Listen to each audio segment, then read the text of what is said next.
আমার খুব কষ্ট হচ্ছে নাবিল ভাই, তোমাকে কাঁদিয়ে আমার খুব কষ্ট হচ্ছে। আমি কি করব এখন? কি করলে তোমার ব্যথা কমবে? নাবিল হেসে মাথায় হাত বুলায়, পরম শান্তি নিয়ে বলে, ব্যথা নেই আমার। তুই মাথা গেলেছিস না বুকে? এখন আর কোনো ব্যথা নেই। নীরা নাক টেনে বলে, সব কিছু কেমন অগোছালো হয়ে গেল। আমরা কি করব এখন? সকাল হলেই বাবা জোর করে হলেও বিয়ে পড়িয়ে দেবেন। কিছু একটা তো করবেন আমাকে আটকানোর জন্য। আমি তোমাকে ছাড়া আর কাউকে বিয়ে করতে পারবো না। মরে যাব নাবিল ভাই আমি। নাবিল ওর চোখের পানি মুছিয়ে দেয় আলতো হাতে। স্যালাইন কমে এসেছে প্রায়। সেদিকে এক পলক চেয়ে বলল, খুলে দিয়ে এটা। কিছুক্ষণ পিটপিট করে চেয়ে থেকে শান্ত বাচ্চাটির মতো মাথা উপর নিচ করে নীরা। নাবিল যত্ন সহকারে সূঁচটা খুলল, হাতটা চেপে ধরল রক্ত পড়া বন্ধ করতে। ড্রয়ার থেকে ফার্স্ট এড বক্স বের করে সেখানে সার্জিক্যাল টেপ লাগিয়ে দিল সযত্নে। পরনে ওর তখনও বিকেলের সেই খয়েরি জামদানি শাড়ি। নাবিল গায়ের কাঁথাটা সরিয়ে এলোমেলো হয়ে থাকা শাড়ির কুচিগুলো ঠিক করলো। আঁচলটা ঠিকঠাক গায়ে জড়িয়ে চুলটা আঁচড়ে দিল, যত্ন করে খোপা করলো চুলে। ড্রেসিং টেবিল হাতড়ে খুঁজে বের করলো লাল রঙের লিপস্টিক আর ছোট টিপের পাতাটা। পুতুলের মতন সামনে বসিয়ে সাজালো যত্ন করে, কাজও এঁকে দিল চোখে। পুরো সময় নীরা বাধ্য মেয়ের মতন চুপচাপ ওকে প্রশ্রয় দিয়েছে। নাবিল মুগ্ধ হয়ে চেয়ে থাকে সামনে বসিয়ে রেখে। মেয়েটার চোখের জ্যোতিতে নক্ষত্রের আলো হারায়। থমকে দাঁড়ায় বসন্ত। গুণী শিল্পীর আঁকা পুরো নীরাটাই একটা রূপকথার চিত্রলেখা। নাবিলের চোখ হাসে ওকে দেখলেই। কমে না মুগ্ধতা, ফেরে না দৃষ্টি। কিছুক্ষণ পর উঠে গিয়ে ঘরের আলো নিভায় নাবিল। বৈদ্যুতিক আলো না থাকলেও পুরোপুরি অন্ধকার লাগছে না। আবছা আলোয় দুটি চোখ কেবল দেখে দুটি চোখকেই। অস্বস্তি হলো না নীরার, ভয়ও পেল না সে। নাবিল হাত বাড়ায় ওর সম্মুখে। নীরা বিনা প্রশ্নে বিনা দ্বিধায় নিজের হাত রাখল একটা উত্তপ্ত শক্তপোক্ত হাতে। মন্ত্রমুগ্ধের মতন ওর পায়ে পা চালালো। বারান্দায় এসে দাঁড়ালো দুজন। নীরা মন ভোলানো আকাশের পানে চায় মুগ্ধ হয়ে। কি সুন্দর দেখাচ্ছে চারপাশটা। অন্তর শীতল করা রাত। নাবিল এবারও ওর মুখে চেয়ে থাকে মোহগ্রস্তের মতো। নীরা ঘাড় ঘুরিয়ে ওকে এভাবে তাকিয়ে থাকতে দেখে হাসে মুচকি। চোখ নাড়িয়ে শুধায়, কি দেখছো? নাবিল অবহেলায় পড়ে থাকা আঁচলটা তুলে মাথায় ঘোমটা দিয়ে দেয়, চায় তৃষ্ণা নিয়ে, হাসে তৃপ্ত ঠোঁটে। বুকে হাত দিয়ে বলে, দেখছি না, দেখাচ্ছে। অহংকারের চাঁদকে আমার আপন চাঁদের উজ্জ্বলতা দেখাচ্ছে। দৃশ্য ভ্রমণটা মুগ্ধ হয় নীলিমার তাকে দেখে, আর আমি মুগ্ধ হই তোকে দেখে। তাকে ঈর্ষা করালাম একটু, সে দেখুক। বসুমতী মাতোয়ারা করে সৌন্দর্য গায়ে মাখিয়েও নাবিলকে আকর্ষণ করাতে পারছে না তার হিরণ্ময় রূপ। অথচ সামান্য একজোড়া কাজল মাখানোর টানা টানা চোখ ঠিকই বিভ্রম করে তুলেছে আমার উন্মাদ প্রাণ। সে দেখুক, জ্বলুক, হিংসে করুক। শব্দ করে হাসল নীরা। মুক্তার মতন ছোট ছোট দাঁতগুলো চকচক করে উঠল হাসির সাথে পাল্লা দিয়ে। নাবিল আবারও হাত রাখে বুকে, দুঃখে দুঃখে মুখ করে বলে, আর কতবার মারবি আমাকে? বুড়ো কুচকে তাকায় ছেলেটার নাটক দেখে নীরা। আবারও হাসে দুজন একসাথে। আমি অত সুন্দর না, চাঁদ হিংসে করলে তোমাকে করবে। নাবিল মাছি তাড়ানোর মতন কথা ফেলে দিয়ে হাত নাড়ায়। নীরা সামনে দাঁড়ায় ওর, জোর গলায় বলে, একদমই গোল খাওয়াচ্ছি না, সত্যি বলছি, তুমি অনেক সুন্দর। সুন্দর? সুপুরুষ। আমি সুপুরুষ? অবশ্যই তুমি সুপুরুষ। তোমার মতো এমন সুন্দর করে হাসতে আমি কখনো কাউকে দেখিনি। ছেলেরা নর্মালি এত সুন্দর হাসে না, কেউ হাসতেই পারবে না তোমার মতো এত মুগ্ধতা নিয়ে। তোমার চুল, চোখ, ঠোঁট, নাক সব সুন্দর।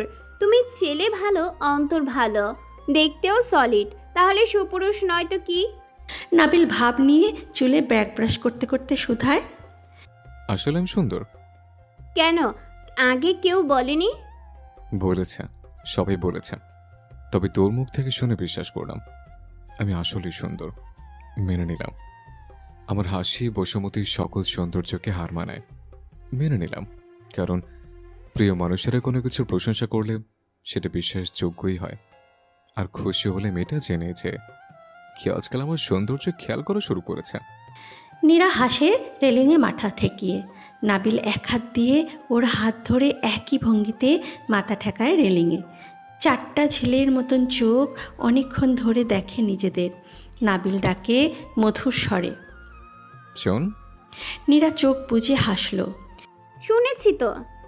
চলো আরেকবার ধ্বংস করি সব, আরেকবার ঝাঁপিয়ে পড়ি অতল মহাসমুদ্রে। ডর ভয় আমার ভেতরে কোনো কালই ছিল না, তবুও কোনো দুরূহ বেগ পোহাতে, কোনো শৃঙ্খলা মানতে ইচ্ছা করছে না আজ আর। চল সেদিনের মতো আরেকবার স্বাধীন আর নির্ভীক হই। অবিকল এই চন্দ্রিমার রাতে একই গলির পথ ধরে আবার উদ্দেশ্যহীন ছোট লাগাই দুজন। এবার ফিরলে পাখি হয়ে ফিরব, মুক্তি মিলবে বন্দি দশায় কাটানো অবরুদ্ধ দুটি মনের। যাবি? মেয়েটা উত্তর দেওয়ার সুযোগ পায় না। তখনই পকেটে ফোন বেজে ওঠে নাবিলের। ফোন হাতে নিয়ে স্ক্রিনে নিলয়ের নাম দেখে কপালে হাত ঘষে হাসল। ব্যাটা সুখে থাকতে দিবে না। ঘরে আলো জ্বালিয়ে দরজা খুলে দিল। ঘরে ঢুকেই নিলয় চোখ ছোট ছোট করে নাবিলের পানে সন্ধিহান হয়ে চাইল পা থেকে মাথা পর্যন্ত। পুরো ঘরে নজর বুলিয়ে বলে, ধৈর্য সহ্য দেখছি খুবই কম। বৈধতার আগে দরজা লাগিয়ে ঘর অন্ধকার করে ফেলাটা কিন্তু ভালো কাজ না। ঘোর পাপ। ভাইয়ের ইশারা বুঝে মুচকি হাসল নাবিল।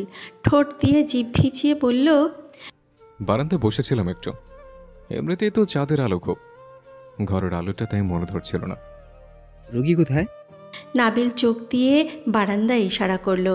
মাথা চুলকাতে চুলকাতে বলল, রোগী লজ্জা পাচ্ছে সামনে আসতে, শত হলেও ভাসুর তো তুমি। নিলয় গরম চোখে চাইল, পিঠে চাপড় মেরে বলল, ওর লজ্জা আছে? নেই শুধু তোরই। এখন কাজের কথা শোন। হাতে সময় কম। আমার এক বন্ধুকে দিয়ে সব ব্যবস্থা করিয়ে রেখেছি। গেটের চাবি আছে না নীরার কাছে? নাবিল হাঁক ছাড়ল ঢং করে। কি গো, আছে যাবি? নীরা নিঃশব্দে ঘরে ঢুকে এক পলক বিরক্তি মুখ করে চাইল নাবিলের পানে। এই অপদার্থ লোক বদলাবার নয়, অসভ্য একটা। ড্রয়ার থেকে চাবি বের করে হাতে দিল ওর। শুধালো, চাবি দিয়ে কি হবে?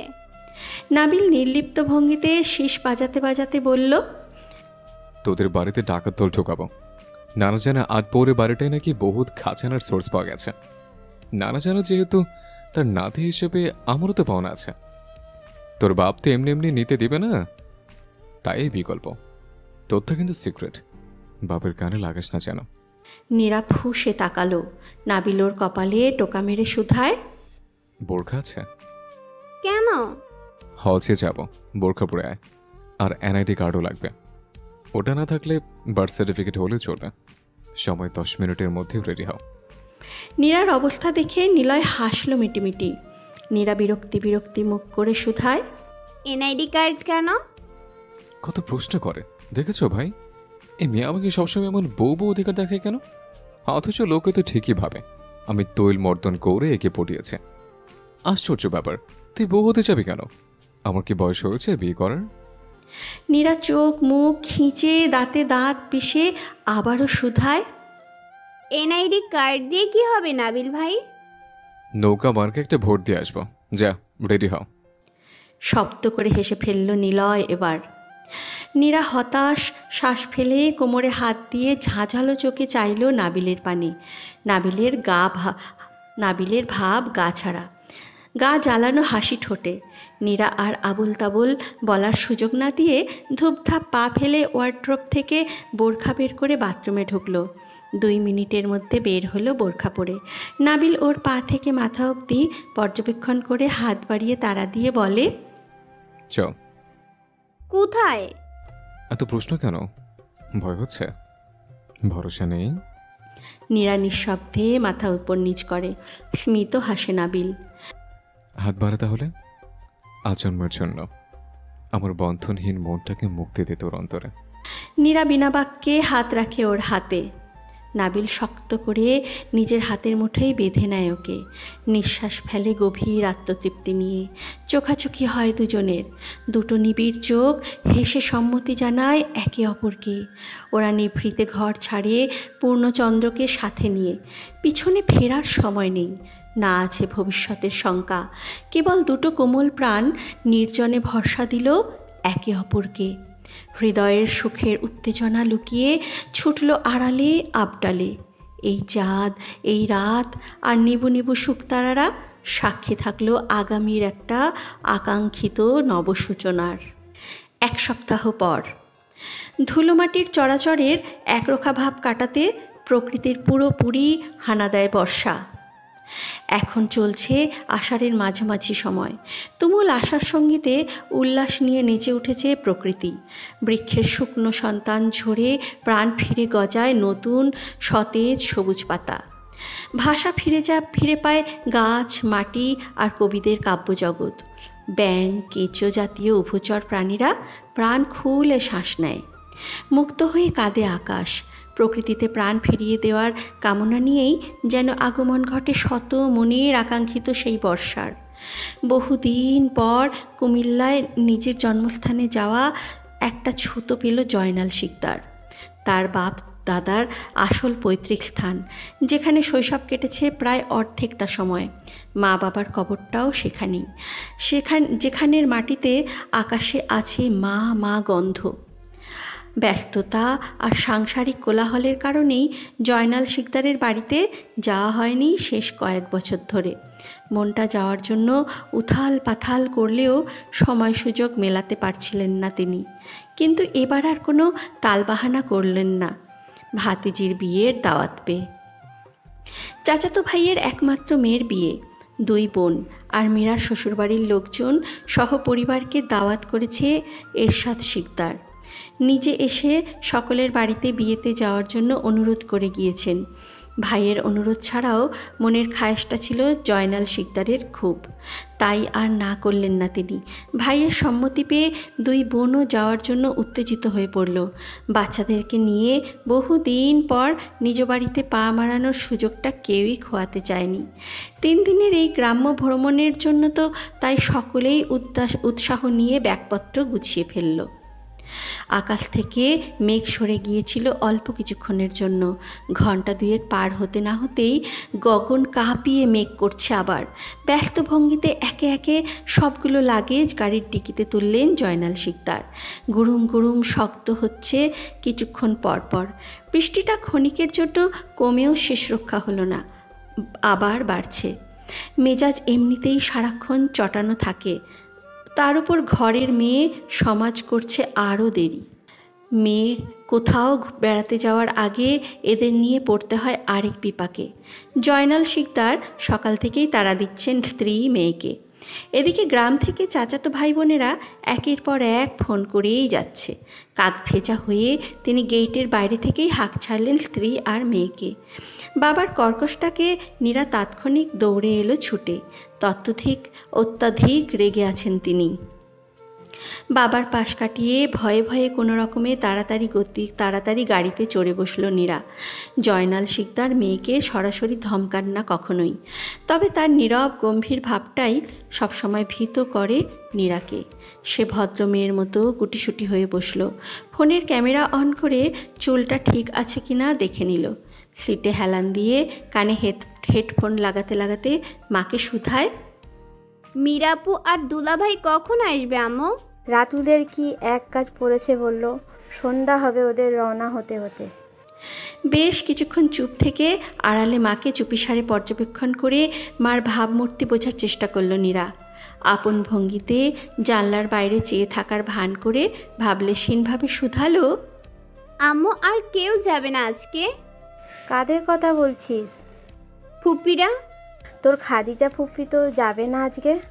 খাদিজা আপার শরীরটা ভালো না, জ্বর হয়েছে শুনলাম। অহনা, নেহাল, নিলয় যাচ্ছে। দুলাই ভাই আর আপা আগামীকাল সম্ভব যাবে। নীরা মুখটা ফ্যাকাশে হয়ে আসে, গম্ভীর স্বরে শুধায়, শুধু নিলয় ভাইয়ারাই যাবে, আর কেউ যাবে না? আমিনা কিছুক্ষণ অগ্নিচোখে চেয়ে থেকে অকস্মাৎ ধমকে উঠলেন মেয়েকে। নিলয় ভাই কি করে? এখনো ভাই ভাই করিস কেন? কোন সুখে? আজ বাদে কাল ওদের বাড়িতে বউ হয়ে যাবি, বিয়ের পরও ভাই ভাই করলে মানুষ কি বলবে উজবুক? উনি বলেন সম্বোধন কর। নীরা আড়ালে চোখ ঘুরিয়ে শ্বাস ফেলল। পরিচয় মিস থেকে ইতিমধ্যেই মিসেস হয়ে গেল, আর এই ভোলা ভালা মা এখনও পড়ে আছে তার নিলয়কে নিয়ে। হায় আল্লাহ, এরা যেদিন আসলেই সত্যিটা জানবে, কী যে করবে কে জানে। তারপর নিলয় ভাই নিজেই এসবের নাটের গুরু বুঝতে পারলে তো হিন্দি সিরিয়ালের ক্লাইম্যাক্স খুলে যাবে। নীরা খানিক উদ্বিগ্ন হলো সেসব ভেবে। পরক্ষণেই ঠোঁট টিপে হাসল, মাথা দুদিকে দোলায় বাধ্য মেয়ের মতো। জানালার কাজ ডিঙিয়ে বাইরে তাকিয়ে আবারও হাসলো তৃপ্তি নিয়ে। ফোন বের করে মেসেজ পাঠালো কাউকে একটা। ঘুম ভাঙলো স্যারের? তৎক্ষণাৎ ফিরতি জবাব এলো, ম্যাডাম জীবনে থাকতে স্যার আবার বেলা করে ঘুমাবে কি করে? এত সুখের সুযোগ আছে নাকি স্যারের? ম্যাডাম যে আমার ডেঞ্জারাস শাসক। হাসলো নীরা, তবে ইচ্ছে করেই দিল অ্যাংরি রিয়েক্ট। শাসক আমি? বাট নো অভিযোগ, নো স্যাডনেস। শাসক আমার নিজের পছন্দের, বহু আদরের। স্বেচ্ছায় জীবনে টেনে এনেছে তাকে, করুক না হয় একটু শাসন। এটার জন্যই তো তাকে নির্বাচন করা। ঠোঁটে স্মিত হাসির রেখা ফুটে উঠল নীরার। আমরা মাত্রই রওনা হলাম, কখন আসছো তোমরা? নাবিল প্রত্যুত্তর না করে পাল্টা প্রশ্ন করে, আজই যাচ্ছিস তোরা? আজই যাচ্ছি মানে? তোমরা কবে যাবে? মা চরণী তো আগামীকাল যাওয়ার কথা বললো। একটা কাজ পড়ে গেল আজকে, আব্বুর এক বন্ধুর সাথে দেখা করতে হচ্ছে। মুহূর্তেই মনটা চুপসে যায় নীরার। নাবিল আহ্লাদি শব্দ জুড়ে আবার লেখে, তুই থেকে যা না, আমাদের সাথে যাস। আমাকে ছাড়া যাচ্ছিস, বিষয়টা আমার জন্য চিন্তার। অপরিচিত কত লোক থাকবে সেখানে, তোর দিকে কেউ গুণচর দিবে, ব্যাপারটা হজম হচ্ছে না। থেকে যাব, কাল স্বামী আর শাশুড়ির সঙ্গে যাবে। না চাইতেও অনেকখানি ভালো লাগায় মনটা দুলে উঠল দোলনা হয়ে। মিষ্টি করে হাসলো মেয়েটা। মনটা কেমন প্রজাপতির মতন লাফাচ্ছে। নাবিলের বলার ধরন শুনে আজই প্রথম নিজেকে সত্যিকারের অর্থে বিবাহিতা রমণী মনে হচ্ছে। অজানা নারী সুলভ শিহরণে গা শীতল হয়ে উঠল। চোখ বুজে শ্বাস ফেলল পরম ভালো লাগা নিয়ে। আমিনা মেয়েকে মিটিমিটি মুচকি হাসতে দেখে সন্দিহান চোখে চাইলেন। চোখ ছোট ছোট করে গোয়েন্দাদের মতন শুধালেন, পাগলের মতো অকারণে হাসছিস কেন? কে মেসেজ পাঠাচ্ছে দেখি, ফোন দে। নীরা তাৎক্ষণিক ফোন সরিয়ে স্ক্রিন বন্ধ করে ফেলল। শুষ্ক ঢোক গিলে ভীত চোখে চাইল মায়ের পানে। আমতা আমতা করে বলল, ইমু মেসেজ করেছিল আম্মু, ও নাকি ছাদে বৃষ্টিতে ভিজতে গিয়ে আজকে পা পিছলে পড়ে গিয়েছে। এত বড় দামড়া মেয়ে কিনা পা পিছলে পড়ে যায়, ব্যাপারটা হাস্যকর না? এর জন্যই হাসছিলাম। আমিনা কিছুক্ষণ তীক্ষ্ণ চোখে মেয়েকে পরখ করলেন। নীরা ভোলা ভালা ভাবভঙ্গি দেখে বোধহয় বিশ্বাসও করলেন মেয়ের কথা। নীরা হাঁপ ছেড়ে বাঁচার মতন শ্বাস ছাড়ল।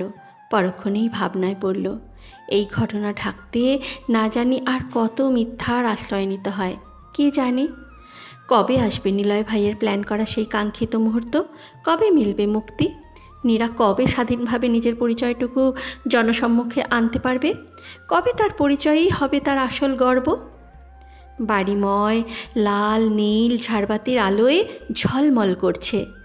বড়রা আপাতত কাজে গোছাতে ব্যস্ত, কারোরই চোখে মুখে ঘুম নেই।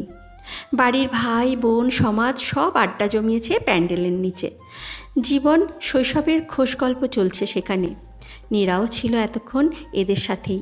বেশ কিছুক্ষণ পর ফিরে আসে ঘরে। মনটা কারো শূন্যতায় খা খা করছে। ভালো লাগছে না একটুও। জীবনের রন্ধ্রে রন্ধ্রে এতটাই মিশে গেছে লোকটা যে তার অনুপস্থিতি কিছু মুহূর্তের জন্য মেনে নেওয়াটাও দুরূহ। ভীষণ শূন্য লাগে। আগামীকাল গায়ে হলুদের পর্ব, তাই আজ বাড়িতে মেহমানদের আনাগোনা কিছুটা কম। এরশাদ শিকদার কেবলই নিজের কাছের লোকেদেরই আজকে আসতে বলেছেন। নীরা আপাতত মানহার রুমে বসে রইল। মানহা নীরার আরেক চাচার মেয়ে। শিকদার মহলটা আকারে বিশাল, ঘরের সংখ্যাও অনেক, সম্ভবত যৌথ পরিবার এদের, তাই আন্ডা বাচ্চাদের সংখ্যাও অনেক। নীরারা এসেছে বলে 3-4টা ঘর খালি করে দেওয়া হয়েছে ওদের জন্য, তাই থাকার ব্যাপারটা নিয়ে হা হুতাশ করতে হলো না। আরামসেই সকলের রাত চলে যাবে 4 ঘরে। নীরা বসেছিল জানলার ধারে, গান শুনছিল সে। ফোন বেজে উঠল তখনই। ইমু ফোন করেছে। রিসিভ করতেই মেয়েটার কাতর ভরা কণ্ঠ ভেসে এলো, সুরে কৃত্রিম হাহাকার। যদিও ওর কথা বলার ধরন সবসময়ই এমনই থাকে, তবে আজকের ঘটনা বোধহয় ভিন্ন। ইমু রীতিমতো মরা কান্না জুড়ে দেওয়ার স্বরে কথা বলছে আজ। দোস্ত রে, নিরু, আমার হয়ে মসজিদে একটা মিলাদ পড়াস বন্ধু। আজকে আরেকটু হলে এমার্জেন্সি ফ্লাইটে করে দুনিয়া ছাড়তে হতো। যা বাজা বাসলাম রে মামা। আল্লাহর নামে 4 রাকাত নফল নামাজ পড়েছি সাথে সাথেই। আশ্চর্য কথা, এই ভেলকির নামে মসজিদে মিলাদ পড়ানোর মতন এমন কি ঘটল? নীরা উদ্বিগ্ন হয়ে শুধায়। কি হয়েছে তোর? হা হুতাশ করতেছিস কেন এভাবে? ইমুর অবস্থা আহারে বইন, ইসরে বইন ধরনের। সে এলাকার ভাবি সমাজের মতন প্যানপেনিয়ে বলল, আর বলিস না দুঃখের কথা। দুপুরে ছোট ভাই বিচ্ছুটার আবদার রাখতে গিয়ে ছাদে গিয়েছিলাম বৃষ্টিতে ভেজার জন্য। আম্মু বারবার মানা করেছে যেতে, তাও গেলাম। কদিন ধরে বৃষ্টির পানি জমে জমে ছাদ যে পিচ্ছিল হয়েছিল সে খেয়াল ছিল না। ওই যে আমার জবা গাছটা আছে না, ওই গাছটার নিচে ধপাস করে যা আছাড়টা খেলাম রে ভাই। মানুষ না হয়ে যদি বোম হতাম ঠিকই ধরাম ধরাম করে ফেটে যেতাম এতক্ষণে। জন্মের শিক্ষা হয়েছে ভাই। কোমরটা শেষ দোস্ত। আমার বয়স বোধের 20-তে 80 ছাড়ালো রে। এ জীবনে আমার আর বিয়া শাদি হবে বলে মনে হয় না। হাসপাতাল থেকে ফিরেই খুঁড়িয়ে খুঁড়িয়ে হাঁটছি। তুই ভাবতে পারছিস আমার অবস্থাটা? লাইকে লাঠিতে ভর দিয়ে হাঁটা টাইপ ওল্ড লেডি। নীরার হাসি পেল খুব। পরক্ষণেই চিন্তায় পড়ে গেল। থমথমে মেরে বসে রইল কিছুক্ষণ। কী জবাব দেবে ভেবে পেল না। দিন দুনিয়ার কাকতালীয়তার একটা লিমিট থাকা দরকার। অলৌকিক ঘটনা জীবনে অনেক শুনেছে, তবে এসব কি?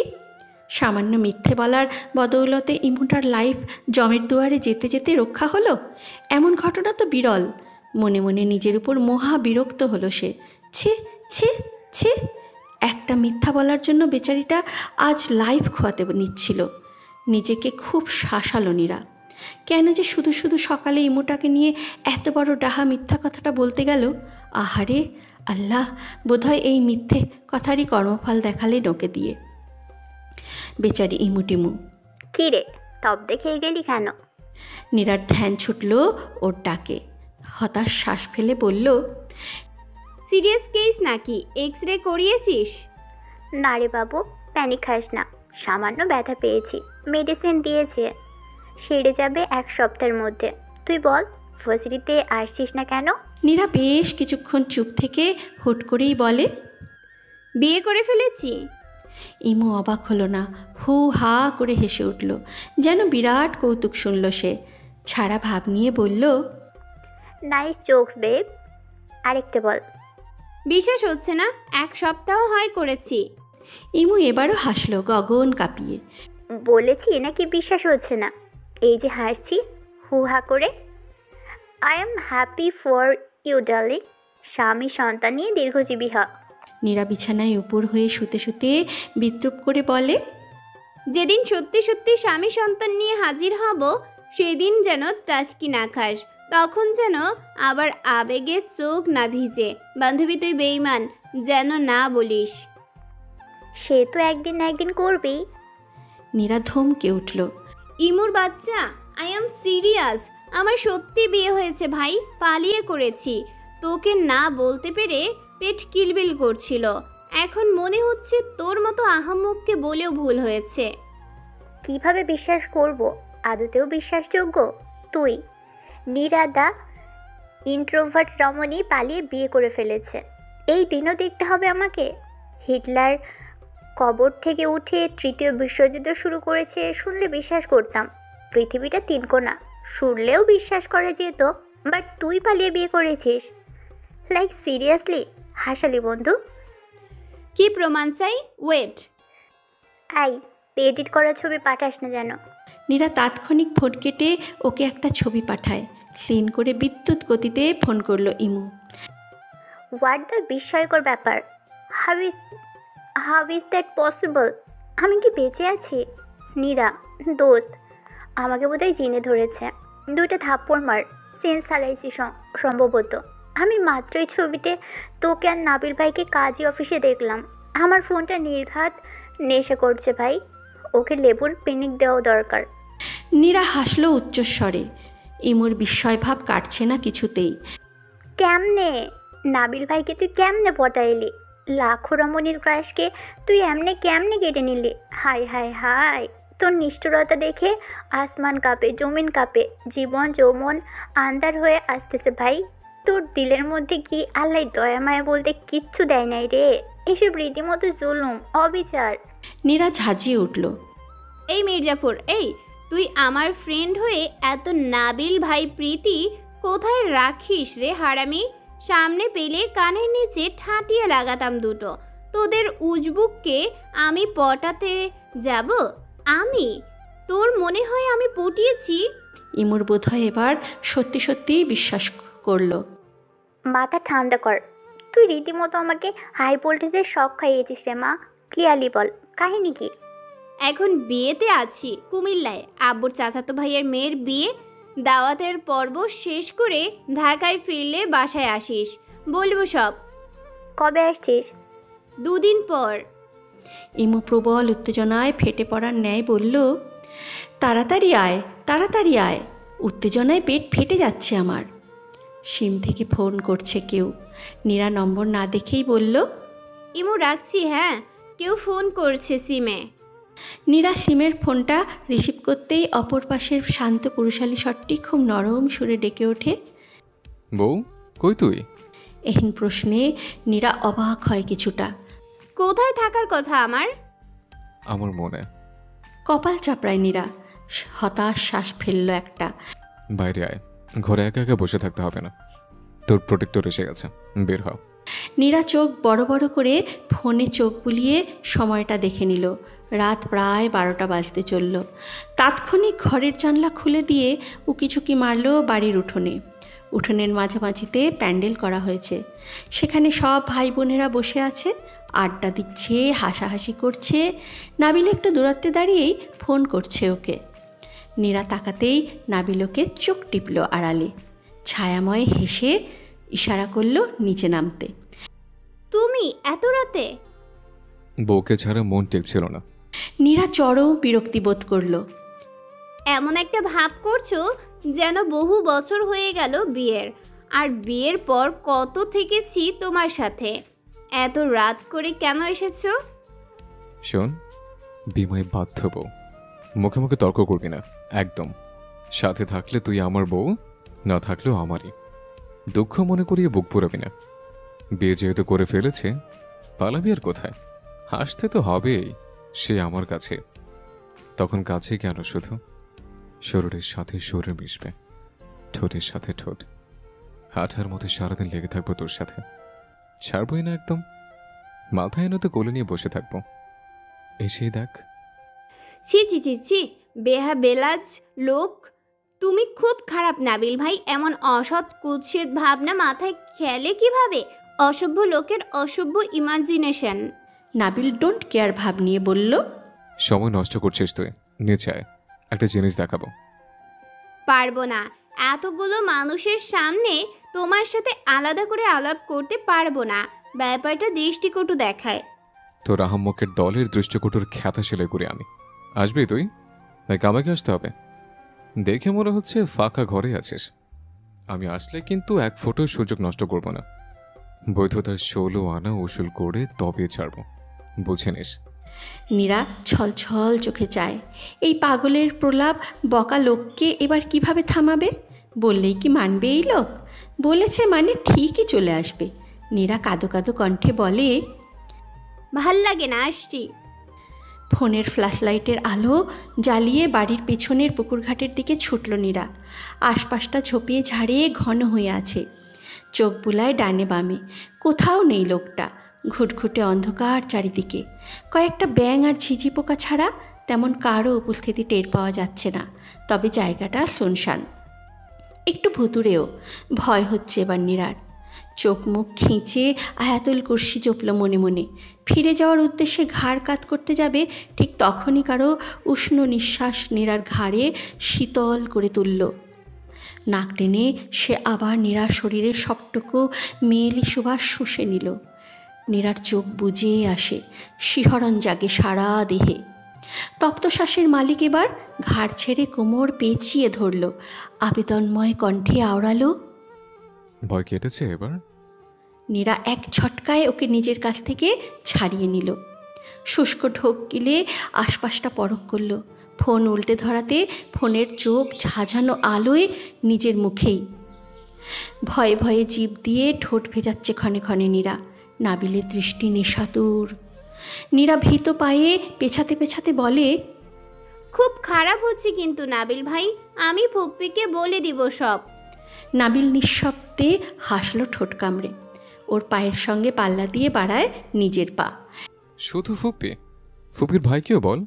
আমি চাইতে গলা ফাটিয়ে পুরো বিশ্বকে জানা। আকাশ বাতাস ছায়াপথি সকলে জানার অধিকার আছে। বিশ্বের টপ নিউজ হওয়া চাই, বড় বড় টিভি চ্যানেলে হেডলাইন হওয়া চাই। কিছুটা এমন। রাতের অন্ধকারে বউকে একা পেয়ে ঝোপঝাড় নিয়ে একে করলো নাবিল। নাবিল কি করবে? কি করা উচিত বউকে একা পেয়ে? বল। নীরা এক পা করে পেছাতে পেছাতে কখন যে ঘাটের সিঁড়ি পর্যন্ত এসে পড়ল খেয়াল করল না মেয়েটা। আকস্মিক পা পিছলে পড়ে যেতে নিলেই নাবিল কোমর পেঁচিয়ে ধরল তাৎক্ষণিক ওকে। চোখ মুখ খিচে রেখেছে নীরা। মুখে জপেছে এলোমেলো দোয়া দরুদ। শরীর কাঁপছে ভয়ে। ঝুলন্ত ব্রিজের হাতটা তখনও ওকে আগলে রেখেছে পরম যত্নে। নীরা পিটপিট করে চোখ মেলে যায়। চোখের সম্মুখে আবিষ্কার করে একজোড়া মাদকীয় চোখ আর লালসা মাখানো ঠোঁট। নাবিলের মুখটা একেবারেই নীরার মুখের সম্মুখে। বিমোহিত হেসে আকস্মিক এমন অবস্থাতেই বুকে জড়িয়ে ধরল ছেলেটা। ঘটনায় আকস্মিকতায় নীরা বিস্ময়ে হতবাক। চোখ কোটর থেকে বেরিয়ে আসার জোগাড়। কপাল ঘেমে যাচ্ছে আতঙ্কে। নাবিল ভাই প্লিজ ছাড়ো, কেউ এসে পড়লে কেলেঙ্কারি হয়ে যাবে। নাবিল নেশাতুর ঠোঁটে আওড়ায়, কেউ আসবে না এদিকে। লোকটা কেমন উন্মাদের মতো শ্বাস ফেলছে ঘাড়ে মুখ ডুবিয়ে। আবেদনময় কণ্ঠে প্রাণের দাবি মেটানোর অভিলাষে আবদার করছে, একটা চুমু খাবো শুধু, প্লিজ। না করিস না। নীরা তাৎক্ষণিক দুই হাত দিয়ে ছাড়ানোর জন্য বহু ধস্তাধস্তি করল। ফায়দা হলো না বিশেষ। লোকটা শিকলের মতো পেঁচিয়ে রেখেছে শক্ত করে ওকে। নীরা ঠোঁট উল্টে গোঙালো, আম্মু বাঁচাও। নাবিল বিরক্তিতে চসূচক শব্দ করল মুখে। আলতো করে কামড় বসালো গালে। রাগি রাগি মুখ করে বলল, জোরে জোরে করতে চাচ্ছে না, নিজ মুখে সম্মতি দে, বল হ্যাঁ। নীরা তাৎক্ষণিক তোতা পাখির মতো মাথা নাড়িয়ে বলে, না। হ্যাঁ বলো পাখি, সবের আদেশ শিরোধার্য। অভিশাপ দিলে জ্বলে পড়ে মরবে। প্রশ্রয় দে এখন আমাকে। You should. নীরা মাথা নাড়ায় ভয়ে ভয়ে। হুম। আমি নিজ থেকে আদায় করা যুদ্ধে নামলে কিন্তু শুধু চুমু না, আরো কঠিন কিছু হবে। মুখের শ্বাসটুকু আমার দখলে থাকবে। না। নাবিল ঠোঁটে আঙুল রাখে ওর। মুচকি হেসে বলে, চুপ। শান্তি চাই? যেতে চাস? নীরা মাথা উপর নিচ করে বোবার মতো। তাহলে বিরক্ত করবি না। আমার কাজ শেষ হলে লক্ষ্যে ছেলের মতো নিচে ছেড়ে দেব। No, close your eyes, do that. কিছুক্ষণ পিটপিট করে চোখে চেয়ে থাকা বাধ্য হয়েই চোখ বন্ধ করল নীরা। ঠোঁট উল্টে থাকার দরুন ওকে দেখাচ্ছে ময়না পাখির মতো আদুরে। মেয়েটার ভেতরে লোকলজ্জার আকাশ সমান ভয়। নাবিল হাসল মৃদু। নিজের মনের দাবি মেটানোর কামনায় ধূসর ঠোঁট দ্বারা পরম আদরে ছুঁয়ে দিল নীরার লাজুক ওষ্ঠদয়। পাতলা মসৃণ ঠোঁটজোড়া, পুরুষালী ঠোঁটের ছোঁয়া টের পায় ভীষণ নিখুঁতভাবে। ওরা সহসাই কেঁপে ওঠে ভূমিকম্পের ন্যায়। নীরার শ্বাস বন্ধ হয়ে যাওয়ার উপক্রম। নাবিল সেসবে দু আনার মায়াও দেখায় না।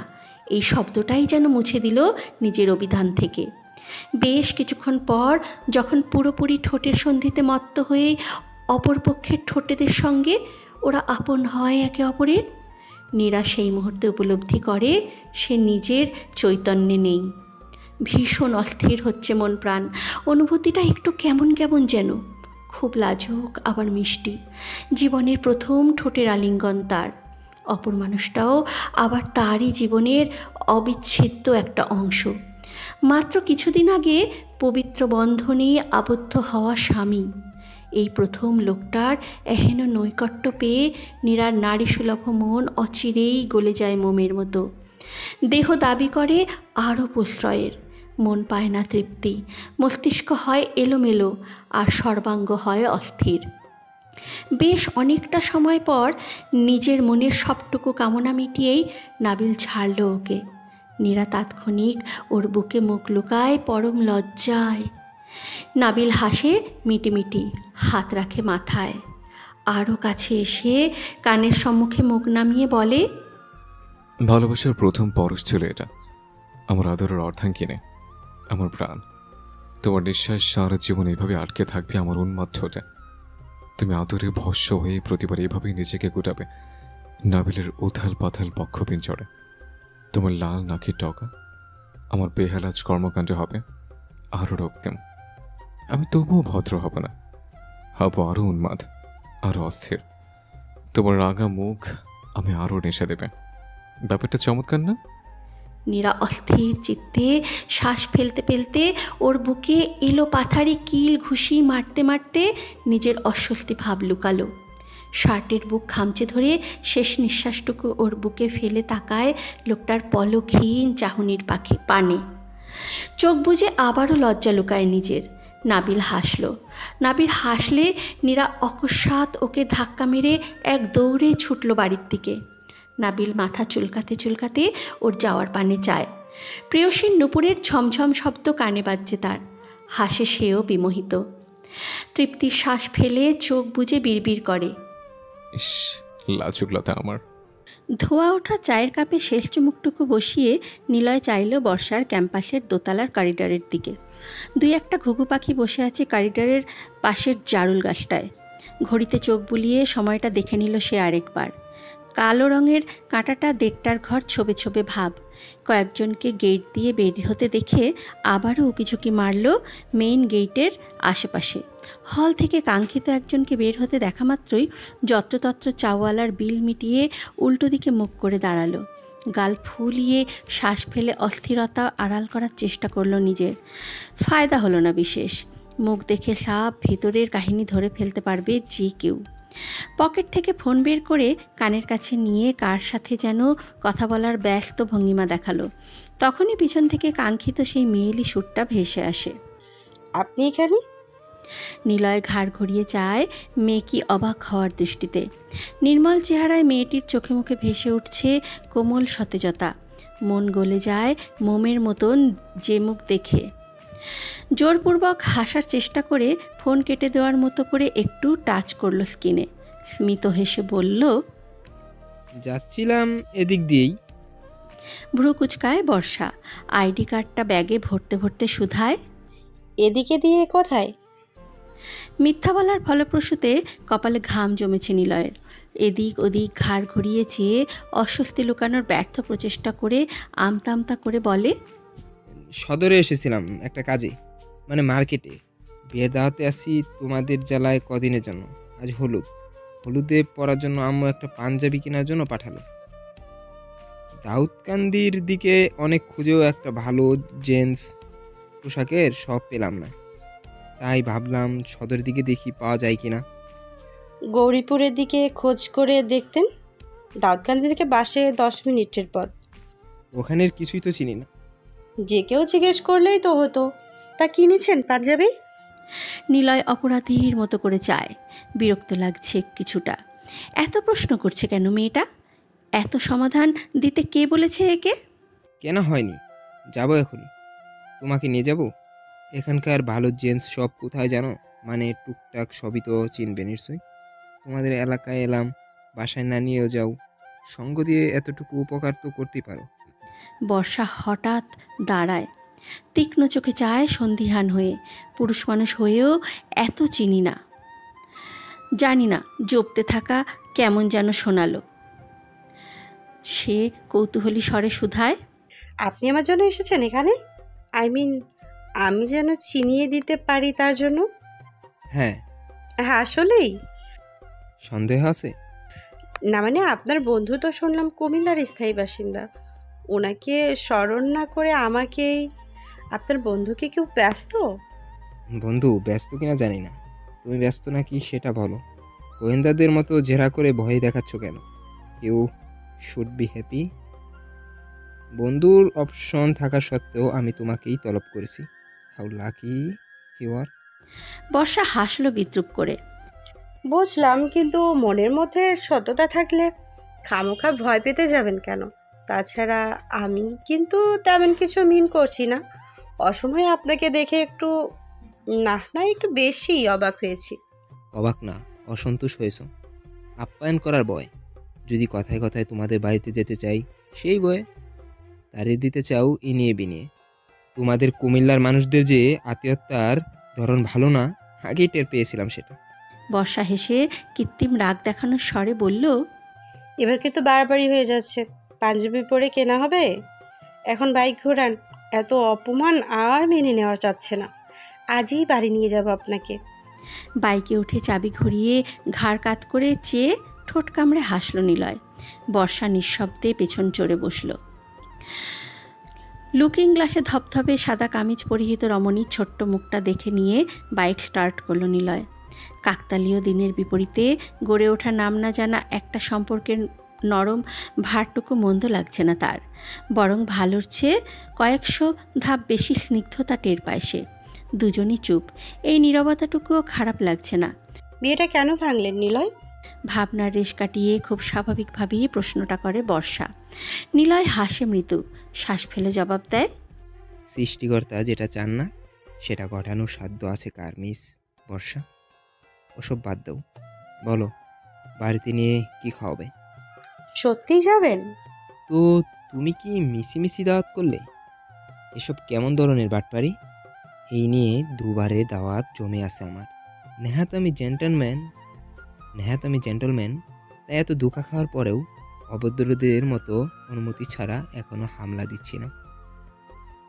অভুক্ত হয়ে আছি, কিন্তু আজ না নিয়ে গেলে সত্যি সত্যি অনশন করব। বর্ষা শব্দ করে হেসে দিল। নিলয় চায় সেই মনোমুগ্ধকর হাসির আড়ালে। বিপরীত দিকে হাওয়া এসে বর্ষার সামনের চুলগুলো উড়িয়ে দিল। কখনো কখনো সেই মসৃণ চুলগুলো এসে ছুঁয়ে দেয় নিলয়ের ঘাড়, মুখ, চোখ। সে চোখ বুজে ওদের জ্বালাতন গ্রহণ করে সাদরে। কথায় কথায় লক্ষ কোটি কথা হয় ওদের। সেই কথার তরে একটা নির্মল আকাশের নিচে চাপা পড়ে যায় নিলয়ের গোপন অভিলাষ। আত্মীয় স্বজনদের দৃষ্টি এড়িয়ে একটা বহু মাইল দূরের মায়াবী মুখ দেখতে চাওয়ার তীব্র কামনা। কেউ জানল না তা। বিয়ে বাড়িতে এসেও নীরা ঠিক বিয়ে বাড়িটা ফিল পাচ্ছে না। বেচারিকে ঘরের এক কোণে বসিয়ে রেখে ডাকাত ধরে বেঁধে রাখার মতন করে পুরো দমে নজরে রেখেছে নাবিল।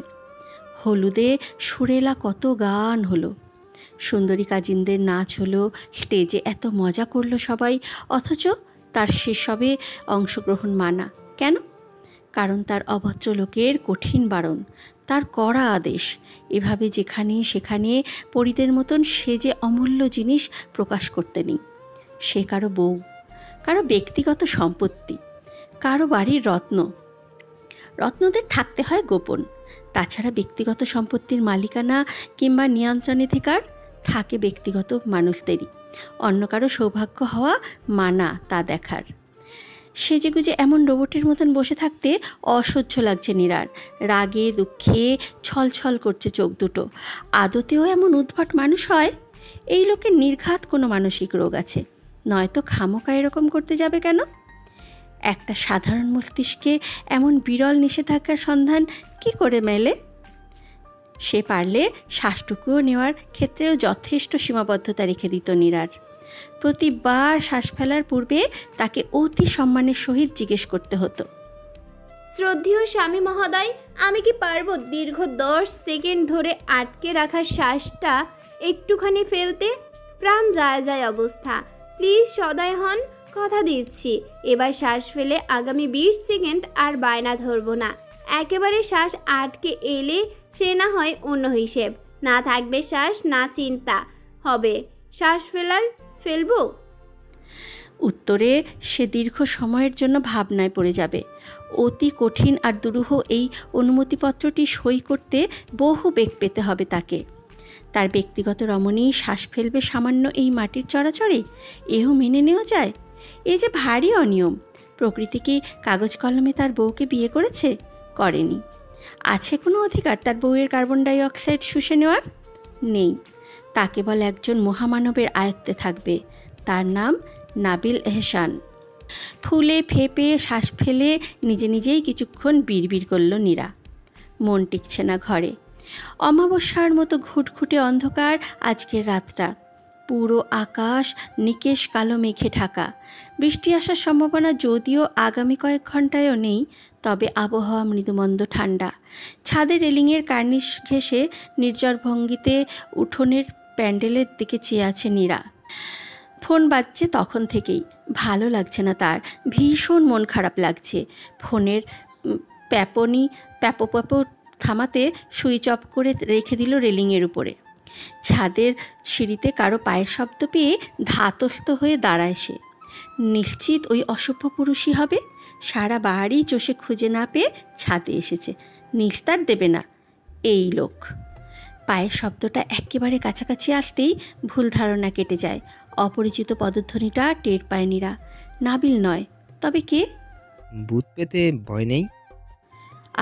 অনাকাঙ্ক্ষিত স্বর কানে আসতেই কৌতূহল নিয়ে ঘাড় ঘুরিয়ে চায় সে। ওকে দেখা মাত্রই হাতের সিগারেটটা ফেলে মৃদু হাসল নিলয়।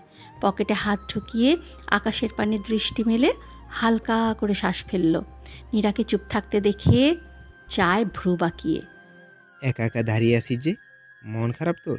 কেউ কিছু বলেছে? নীরা নিঃশব্দে মাথা দোলালো দুদিকে। এবার সেও চায় আকাশে। জড়তা কাটিয়ে হুট করেই এক অনাকাঙ্ক্ষিত প্রশ্ন করে বসে।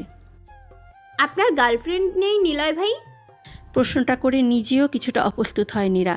আত্মবিশ্লেষণ করার ভঙ্গিতে যত্রতত্র পুনরায় বলে, না মানে এমনি জানতে ইচ্ছে হলো। নিলয় কিছুক্ষণ চুপ থাকে। অতীত কাটিয়ে মন আটকে ফেলা নতুন সেই তরুণীটির ভাবনার হৃদয়ে উড়ে বেড়ায় তার। ঘাড় বাঁকায়, লুকায় ঠোঁটের স্মিত হাসি। নির্লিপ্ত ভঙ্গিতে বলে, আছে। নীরা খুশিতে আগ্রহ ফিরে পায় কথা বলার, তবে অত গভীরে জানতে চাওয়ার দুঃসাহস নেই তার।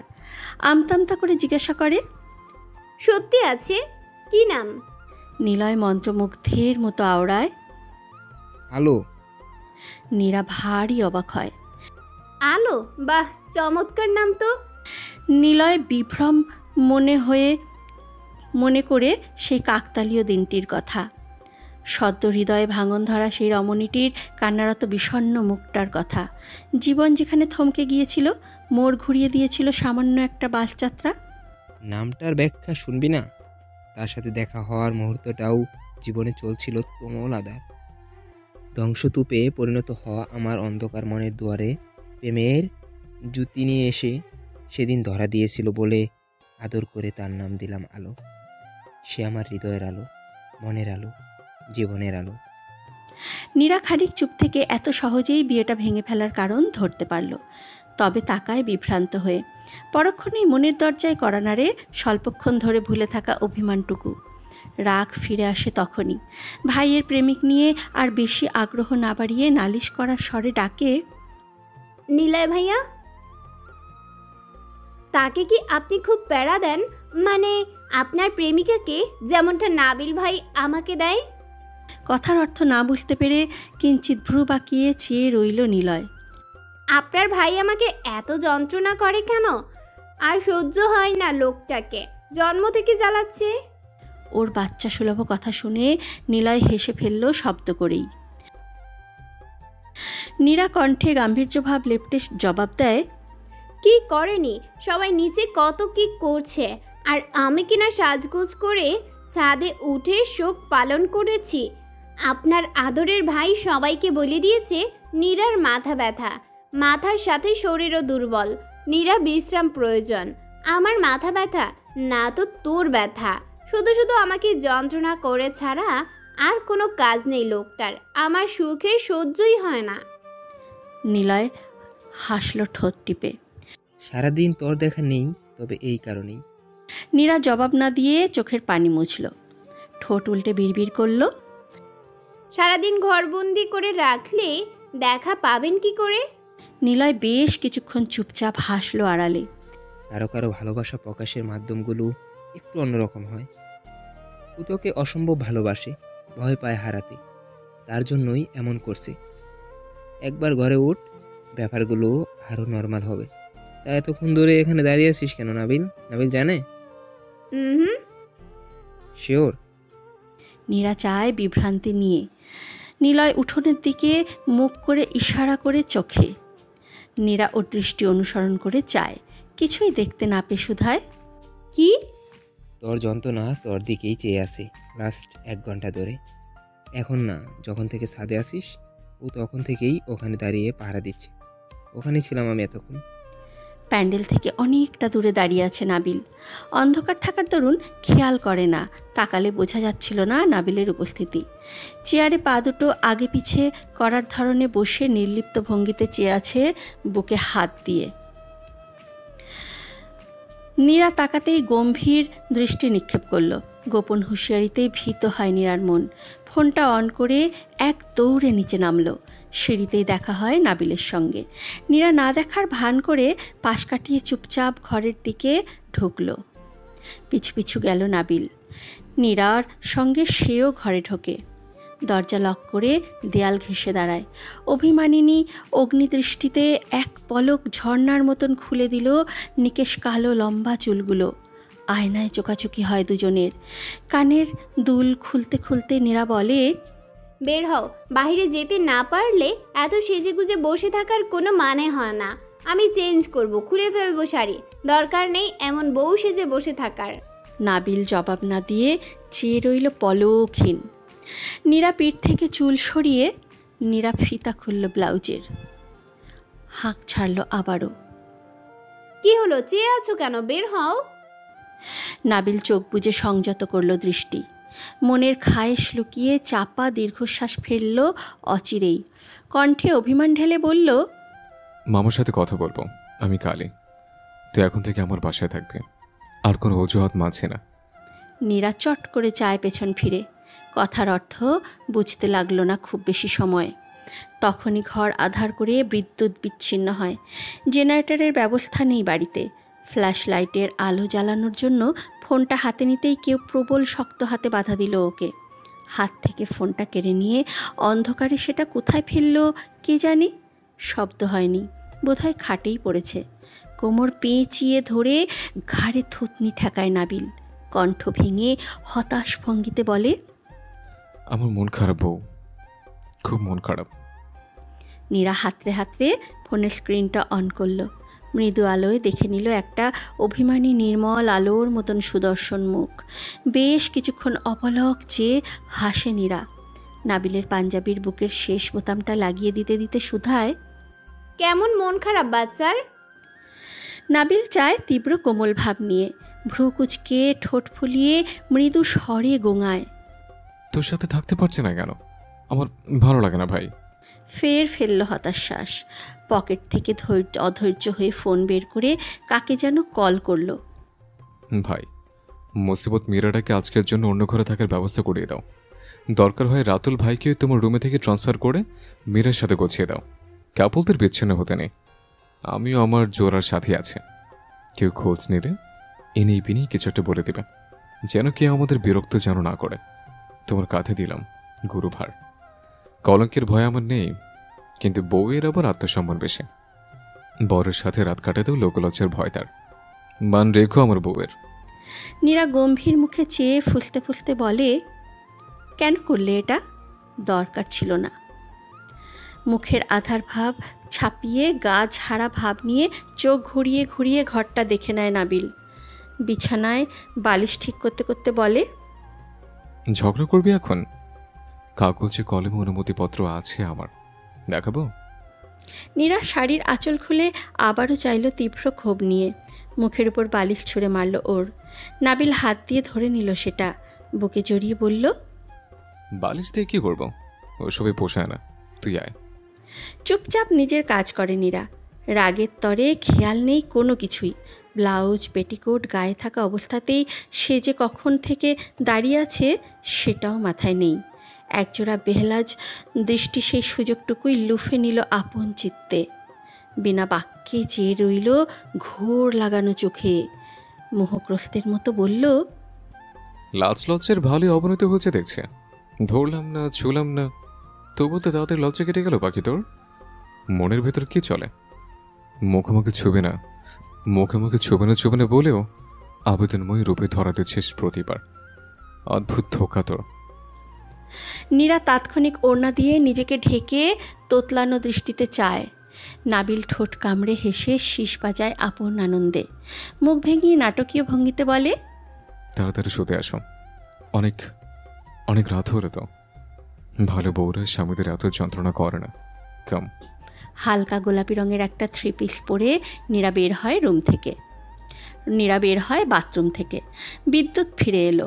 নীরা তবুও কৃত্রিম আলো জ্বালায় না। ফোনের ম্লান আলোতেই দেখল খোঁচা খোঁচা দাড়ির শুভ্র মানুষটাকে। এতক্ষণ ধরে লাগামহীন মুখ চালানো লাজহীন মানুষটা সকল বাউন্ডুলেপনা ভুলে কিছুক্ষণের মধ্যেই ঘুমিয়ে পড়ল অঘরে। ঘুমন্ত অবস্থায় তাকে দেখতে লাগে গ্রিক দেবতার মতো। কি নিষ্পাপ মুখ, নাক আর সরল একজোড়া ঠোঁট। নীরা হাসল মুগ্ধ দৃষ্টিতে চেয়ে। মুখোমুখি হয়ে শুয়ে তাকিয়ে রইল অসম্ভব মায়াবী মুখটার পানে। চুল লেপ্টে আছে কপাল অবধি।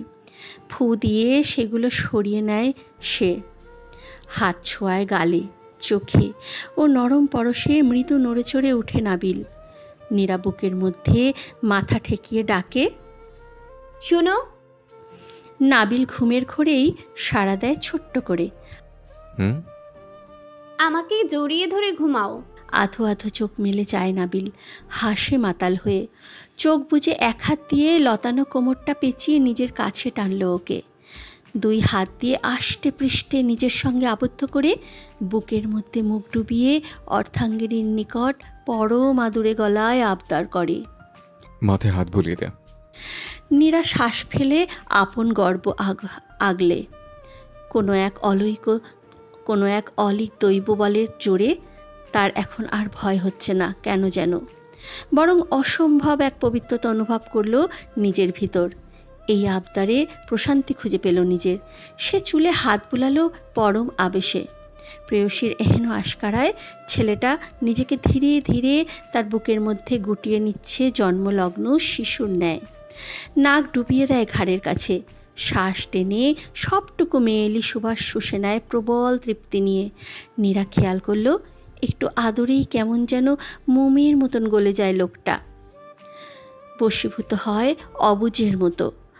আরও উপলব্ধি করল এই মানুষটাকে নিজের কোমল বুকে আশ্রয় দেওয়ার মতন চমৎকার অনুভূতি পৃথিবীতে বোধহয় আর হয় না। বরং শরীর মন তাকে ভীষণভাবে আগলে রাখার কামনায় মত্ত। রেশম তুলোর মতন নরম সুখ হয় হৃদয়ের। আর এই পাগল ছেলেটাকেই নাকি খুচরো পয়সার মতো আঁচলে বেঁধে রাখতে হবে সারা জীবন। রাতের পর রাত তাকে ঘুম পাড়াতে হবে। নীরা আবারও হাসে সেসব ভেবে। কাজটা বোধহয় অতটাও কঠিন নয়, বরং লোকটা নিজেই প্রতিবার স্বেচ্ছায় ধরা দেয় নীরার নারী সুলভ আঁচলে। এই অনুভূতিটা সত্যিই চমৎকার সুন্দর। আম্মু, তোমাদের এসব অদ্ভুত ফর্মালিটিস একেবারে অসহ্য ঠেকছে। এবার এখান থেকে সোজা বাসায় যাব। তুমি আব্বুকে বলে দাও আমি যাচ্ছি না চান্দিনা, আমার ভাল লাগে না।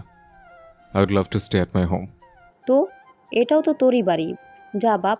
তোর চাচার মতে এমন গুরুগম্ভীর মানুষ তো আর কারো অনুরোধ করে বলেছে না যাওয়াটা সমিতি হচ্ছে না। সব সময় নিজের জেদ ধরে বসে থাকতে নেই, মানুষ কষ্ট পায়। একটা রাতেই তো, ব্যাপার না। তাছাড়া তোকে একা যেতে বলছে না, ভাইজান সবাইকে নিয়ে একসাথে যেতে বলেছেন। অহন আর নেহাল যাবে না, বাকিদের নিয়ে ঘুরে আয়। মার কথা শুন লক্ষ্মী আমার। নাবিল কাঁদো কাঁদো মুখ করে বলে, তুমি সবসময় এমন করো আমার সাথে, আই হেট ইউ। ছেলের কথায় হেসে ফেলল মা। শার্ট গোছকাজ করতে করতে বলল, মানহাকে বিদায় দিয়ে আমার এদিক দিয়ে ভাই বোনের ঢাকায় ফিরে যাব। আর তোর ঘুরে আয় চান্দিয়ায়। নিলয় এখানেই বসেছিল এতক্ষণ। হ্যাঁ না কিছুই বলেনি। সচরাচর ধরে বেঁধেও ওকে কখনো কোথাও বেরোতে নিয়ে যাওয়া যায় না। রাহেলা চুপচাপ বসে দেখতে থাকে। ওর শার্টও গোছাতে গোছাতে বলেন, তুই যেন আবার কোনো অজুহাত না দেখাস বাপ। ঘুরে আয় সবাই মিলে, খাওয়া দাওয়া শেষ করে আয়। ভাইজানকে ডেকে বল তোদের জন্য একটা টেবিল খালি করতে। নিলয় মনের উত্তেজনা লুকিয়ে হাসলো সম্মতিসূচক। হোয়াটসঅ্যাপে ঢুকে মেসেজ করলো কাউকে একটা। ধরো, তোমার দাওয়াত অ্যাকসেপ্ট করে নিলাম আজই। What will be your reaction? You will be happy or not? 2-1 minute পর আসে ফিরতে উত্তর। মুখে মুখে হাসবো হাসবো না করে একদিন সত্যি সত্যি এসে চমকে দিলে তো পারেন। আপনার আগমনে অখুশি হওয়ার ভীষণ ইচ্ছে আমার। না চাইতেও ঠোঁটের কোণে হাসির রেখা ফুটে ওঠে নিলয়ের। নাবিল আর চোখে খেয়াল করে দুম করে পাশে বসে হাত রাখে ভাইয়ের কাঁধে। ভ্রুনাচি শুধায়। নিলয় রাগল না, সেও হাত রাখে নাবিলের কাঁধে। জিভ দিয়ে ঠোঁট ভিজিয়ে হেসে বলে, সত্য হওয়ার সম্ভাবনা থাকলে করবি হেল্প? নাবিল চোখে মুখে উচ্ছ্বাস নিয়ে লাফিয়ে উঠে বলে, 200 বার করবো, কেছে? খয়েরি রঙের পাঞ্জাবির সাথে ধপধপে সাদা জিন্স প্যান্ট। পাঞ্জাবির হাতা কোনোই অবধি গোটানো, হাফ হাফ একেবারে অপ্রতিরোধ্য ধরনের। দৃষ্টি আকর্ষণ করার মতন অভিজাত হাসি আর পৃথিবী থমকে দেওয়ার মতন ম্যানলি হাঁটার ধরন। ঘোর লাগানো চোখ জোড়ায় সারাক্ষণ খেলতে থাকে চমৎকার নেশা। শরীর থেকে ভেসে বেড়ায় মাতাল করা পুরুষালী সুবাস। ঠোঁটের কোণে সর্বদা স্মিত হাসি বিদ্যমান। আশেপাশের অল্প বয়সী যুবতীরা ক্ষণে ক্ষণে নজর বোলাচ্ছে ছেলেটার পায়ের নখ থেকে মাথার চুল অবধি। ওরা উকিঝুঁকি মেরে পর্যবেক্ষণ করছে ছেলেটাকে, কানাকানি করছে ওরা। কে এসে? কে তুমি হে সুপুরুষ? বুকের মধ্যে সমুদ্র আছড়ে পড়ার মতন তোমার উপস্থিতি, যেন কল্পনা জগৎ থেকে উঠে আসা কোনো স্বপ্নের মহাপুরুষ। নির্জন জ্যোৎস্না রাতে বহু রমণী যেমন পুরুষের ছবি আঁকে বুকে, অপেক্ষা করে বছরের পর বছর। ছেলেটা তেমনই কাল্পনিক চরিত্রের মতন সুদর্শন। বিয়েবাড়ির লোক সমাগমের মধ্যে কোথাও নীরাকে না দেখতে পেয়ে মহা বিরক্ত হয় নাবিল। জয়নাল শিকদার তখন থেকেই ভাগ্নেকে পর্যবেক্ষণ করছেন। ডাকবেন ভাব। সেদিনের পর থেকে তিনি নাবিলের সাথে কথা বলা কিছুটা কমিয়ে দিয়েছেন। মনের স্নেহটা দমাতে না পারলেও মুখের গাম্ভীর্য ভাব অটুট থাকে সর্বদা। ডাকলেন তবুও। সবাইকে নিয়ে এই টেবিলে বসে পড়, তোরা আগে খা, তারপর তোর মামনি, তোর মামি আর মা খালেদের বসবো। বাকিরা কোথায়? মামার ডাকে ঘাড় ঘুরিয়ে চায় নাবিল। জয়নাল শিকদার অন্যদিকে মুখ করেই কথাটা বলেছেন।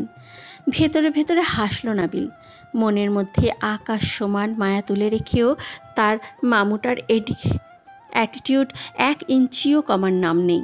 বউটা নির্ঘাত বাপের মতোই হয়েছে। শরীর জুড়ে ভয়ঙ্কর যে তারও। সবাইকে ডেকে দিয়েছে মামা, আসছে ওরা। মাথা ঝাঁকায় জয়নাল। ফিরে যেতে নেয় ধীর পায়ে। নাবিল ডাকে আবার, মামা। তিনি হঠাৎ করেই কেমন নরম হয়ে তাকান।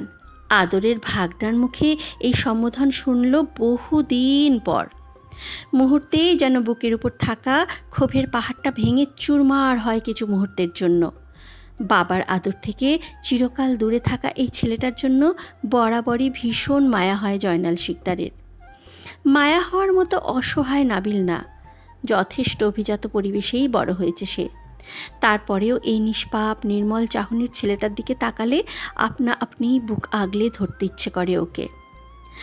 নিজের সন্তানের মতো কান টেনে দিয়ে ভীষণ শাসন করতে ইচ্ছে করে কখনো কখনো। নাবিল মনোযোগ দিয়ে পর্যবেক্ষণ করলো মামাকে। শক্ত প্রাচীরের আড়ালের তুলোর মানুষটা মাঝে মাঝেই ধরা দেয় আড়ালে আবডালে, কেমন কোমল করে তাকায়। কিছুটা অপ্রস্তুত হয় নাবিল। যা জিজ্ঞেস করবে বলে ডেকেছিল তার বিপরীতে শুধায়। আপনি খেয়েছেন? ঠোঁটের কোণে এক চিলতে হাসি ফুটে ওঠে জয়নাল শিকদারের, সেটাও খুব সামান্য। মুখের নির্লিপ্ত স্বর বজায় রেখে তিনি জবাব দেন, তোমাদের না খাইয়ে খাচ্ছি না, সবার খাওয়া শেষ হোক, ওদেরকে ডেকে বসে পড় একসাথে, পরে খাবো আমি। মাথা ঝাঁকিয়ে ফিরে যেতে নিয়েও আবারও ডাকে নাবিল। মামা, আমি আপনার সাথে খাবো। এবার আর পুরোপুরি ঘাড় ফেলালেন না তিনি, গোপনেই হাসলেন স্মিত। মাথা নুইয়ে রেখেই হাত রাখেন ভাগ্নের পিঠে, বললেন, তুই না থাকলে ওরা এক টেবিলে বসে খেতে মজা পাবে না। তোরা ভাই বোনেরা একসাথে বসে হাসি ঠাট্টা করে খাবি, এটাই তো অন্যরকম ভালো লাগে। বস ওদের সাথে, মামা খেতে বসলে তখন না হয় আবার বসবো তোকে। মানুষটা কেমন ছোট্ট শিশুর ন্যায় বুঝ দিয়ে দিল নাবিলকে। ভেতরে ভেতরে কপাল চাপড়ালেও মুখে অতি ভোলা ভালা সেজে মাথা নাড়ায় নাবিল। তাকায় বাধ্য ছেলের মতো। শ্বশুরটা বোধহয় অতটাও হিটলার না, আছে জুৎসই। চঞ্চল চড়ুইয়ের মতো হাত পা সারাক্ষণ নাড়ছে নাবিলের। 2 চেয়ার একত্রে দখল করে বসেছে সে। এক চেয়ার নিয়ে নাকি হয় না তার, পা দুটোর জন্যও তো আরেকটা চেয়ার লাগে নাকি? ওদেরকেও তো আরামের প্রয়োজন, ওদেরও তো আরামের প্রয়োজন। শীষ বাজাতে বাজাতে এদিক ওদিক তাকাচ্ছে ঘাড় ঘুরিয়ে। স্থির হয়ে বসতে পারে না ছেলেটা, সকলেই আপন ধ্যানে ব্যস্ত। নেহাল অহনার মধ্যে মান অভিমান চলে সম্ভবত। প্যান্ডেলে ঢোকার পর থেকেই ভাবিজানের মুখ গোমরা, অমাবস্যা হয়ে আছে চেহারাটা। নবদম্পতি মীরা রাতুলও সেলফি তোলায় ব্যস্ত, নিলয় ফোন টিপছে। ইরফান টেবিলের উপর হাত রেখে ধ্যানমগ্ন হয়ে কি যেন ভাবছে। হতাশ শ্বাস ফেলে নাবিল। সকলেই আছে, নেই শুধু তার জোড়ার জন্য। নাবিল মাথায় হালকা চাট্টি মারে মীরার, পা দোলাতে দোলাতে শুধায়, নীরা কইরা? মীরা অগ্নিরূপ ধারণ করে চাইল। স্বামীর সামনে নিজের চেয়ে মাত্র 1 বছরের বড় ভাইয়ের কাছ থেকে পাওয়া এহেম অপমানে মাথাটা দপদপ করে জ্বলছে। দুম করে কিল বসালো পিঠে, খেকিয়ে উঠে বলল, এই জানোয়ার, তুই কি শুধরাবি না কোনোদিন? নিলয় ভাইয়া কিছু বলবা ওকে? নিলয় শাসনের চোখে যায়। কি হচ্ছে? বিয়ে হয়েছে না ওর? ও কি বাচ্চা? সবসময় জ্বালাস কেন মেয়েটাকে? নাবিল গা ছাড়া ভাব নিয়ে চেয়ারে হেলান দেয়, হাই তুলতে তুলতে বলে, চিল করো, রাতুল ভাই মাইন্ড করবে না। ভাই খুব কুল। কি ভাই, আপনার বউয়ের সাথে একটু মস্করা করলে করবেন মাইন্ড? রাতুল অস্বস্তিতে পড়ে যায়, অপ্রস্তুত হয়ে হাসে কিছুটা। নাবিল মীরার তেতো চাহনিকে পাত্তা না দিয়ে পুনরায় বলে, তোর বোন ব্রিটিশ মরিচটাকে ডেকে আন, সে কি পাতিল খালি হলে পরে খেতে আসবে? মীরা শ্বাস ফেলে ত্যক্ত বিরক্ত হয়ে, তোর এত কি কাজ ওকে দিয়ে? ধপ করে পা নামিয়ে বসে নাবিল, চুলের বেনি টেনে নিয়ে বলে, শোন মিরাক্কেল, তুই ভাবিস না জামাই নিয়ে বসে আছিস বলে তোর চ্যাটাং চ্যাটাং কথার প্রত্যুত্তরে আমি অতি ভোলাভালো উত্তর করব। এত তেলানোর সুযোগ নাই। মুখ হাত পা এখনো লাগামহীন চলে। আমাকে রাগাস না। মামা তোদেরকে গাইড করার গুরুভার আমার কাঁধে দিয়েছে। সবে আসছে কিনা খাচ্ছে কিনা দেখতে হবে না? নয়তো খামোখা সেধে সেধে লুতুপুতু কেয়ার দেখানোর ইচ্ছে নেই আমার। টাকা পড়ছে? হ্যাঁ? মীরা মুখ বাঁকিয়ে বিড়বিড় করে, গুরু ভার দেওয়ার আর মানুষ পায়নি? পর মুহূর্তেই চায় চোখ যায় গেটের পানে। বোনকে দেখে হাতের ইশারায় দেখায়, ওই যে আসছে তোর ব্রিটিশ মরিচ। পা মচকেছে সিঁড়ি দিয়ে নামতে গিয়ে, আম্মু মলম লাগিয়ে দিচ্ছিল এতক্ষণ। কথাটা শোনা মাত্রই নাবিলের মুখভঙ্গি হুট করেই পাল্টে গেল। পা মচকেছে এই কথাটা যেন চট করেই বুকের ভেতর আধার নামিয়ে আনলো। মুখ তুলে চায় বাড়ির গেটের পানে। আস্তে ধীরে হেঁটে আসছে নীরা, পরনে খয়েরি রঙের ভারী কাজের 3 পিস, ফর্সা গোলগাল সরু নাকের মুখে প্রসাধনী আস্তরণ তেমন নেই বললেই চলে। চোখে মুখে এক রাশ বিরক্তিভাব মেয়েটার। তবুও যেন পৃথিবীর তাবৎ মুগ্ধতা চেহারায় লেপ্টে প্যান্ডেলে এসে পৌঁছালো নীরা নামক রমণীতি। সকলে একসঙ্গে চাইল ওর পানে। টেবিলের পাশাপাশি এসে দাঁড়াতেই ইরফান হা হুতাশ করে বলে, কোথায় বসবে তুমি? জায়গা নেই তো। নীরা চোখ বুলিয়ে যায় টেবিল জুড়ে। আসলেই কোনো চেয়ার খালি নেই। উঠে দাঁড়াতে দাঁড়াতে রাতুল বলল, আমি না হয় আব্বুদের সাথে খাবো, তুমি তোমার বোনের সাথে বসো নীরা। নীলয় বাধা দিয়ে বলে, তুমি বসো রাতুল, বাড়ির জামাই তুমি। নেরা, তুই আমার চেয়ারে বস, এমনিতেও আমার খিদে নেই। নেহাল স্বপ্নময় স্নেহময় কণ্ঠে বাধা দেয় ওদের।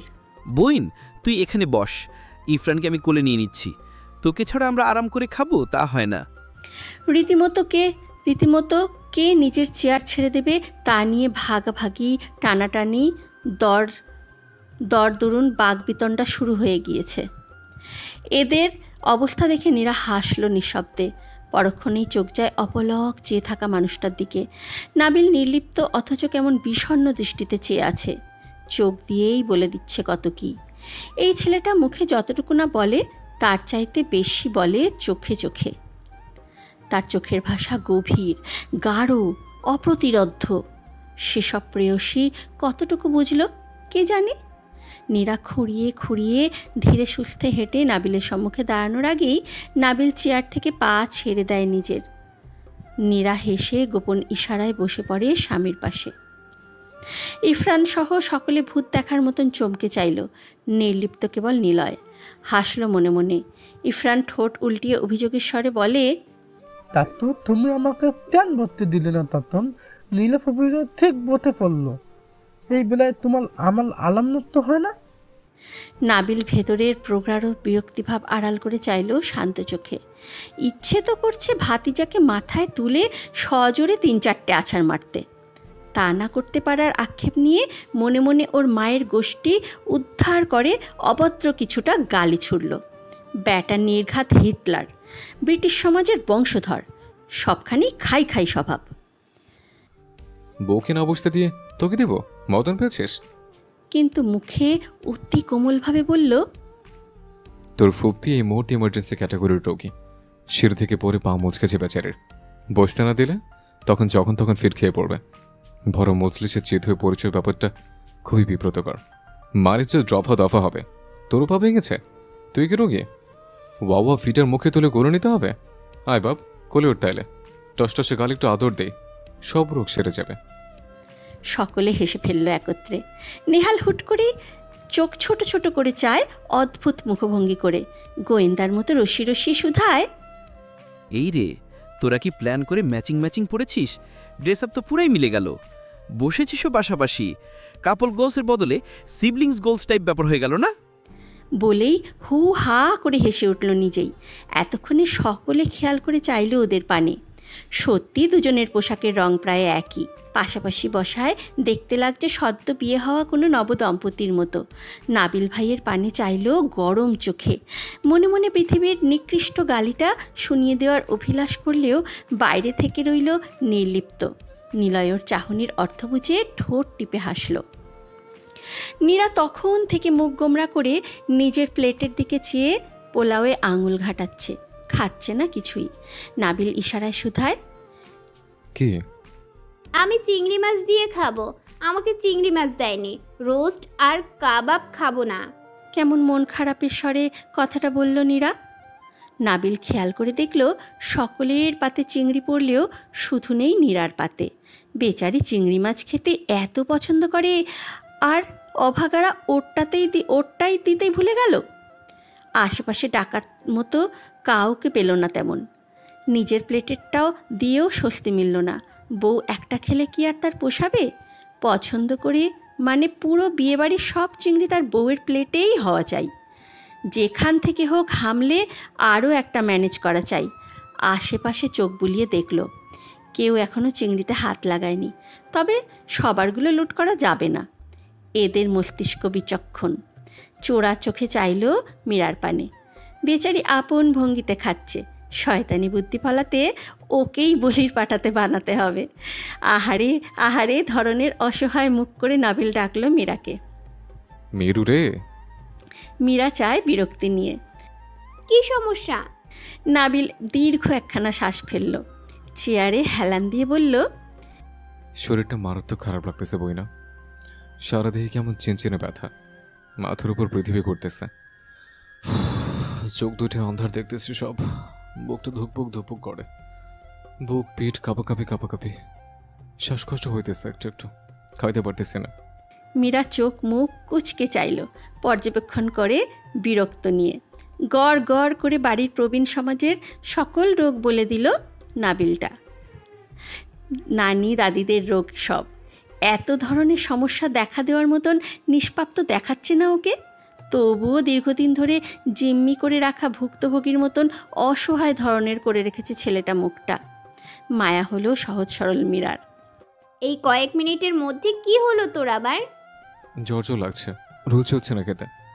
মানুষের রোস্ট কাবাব দিয়ে খেতে রুচি হচ্ছে না।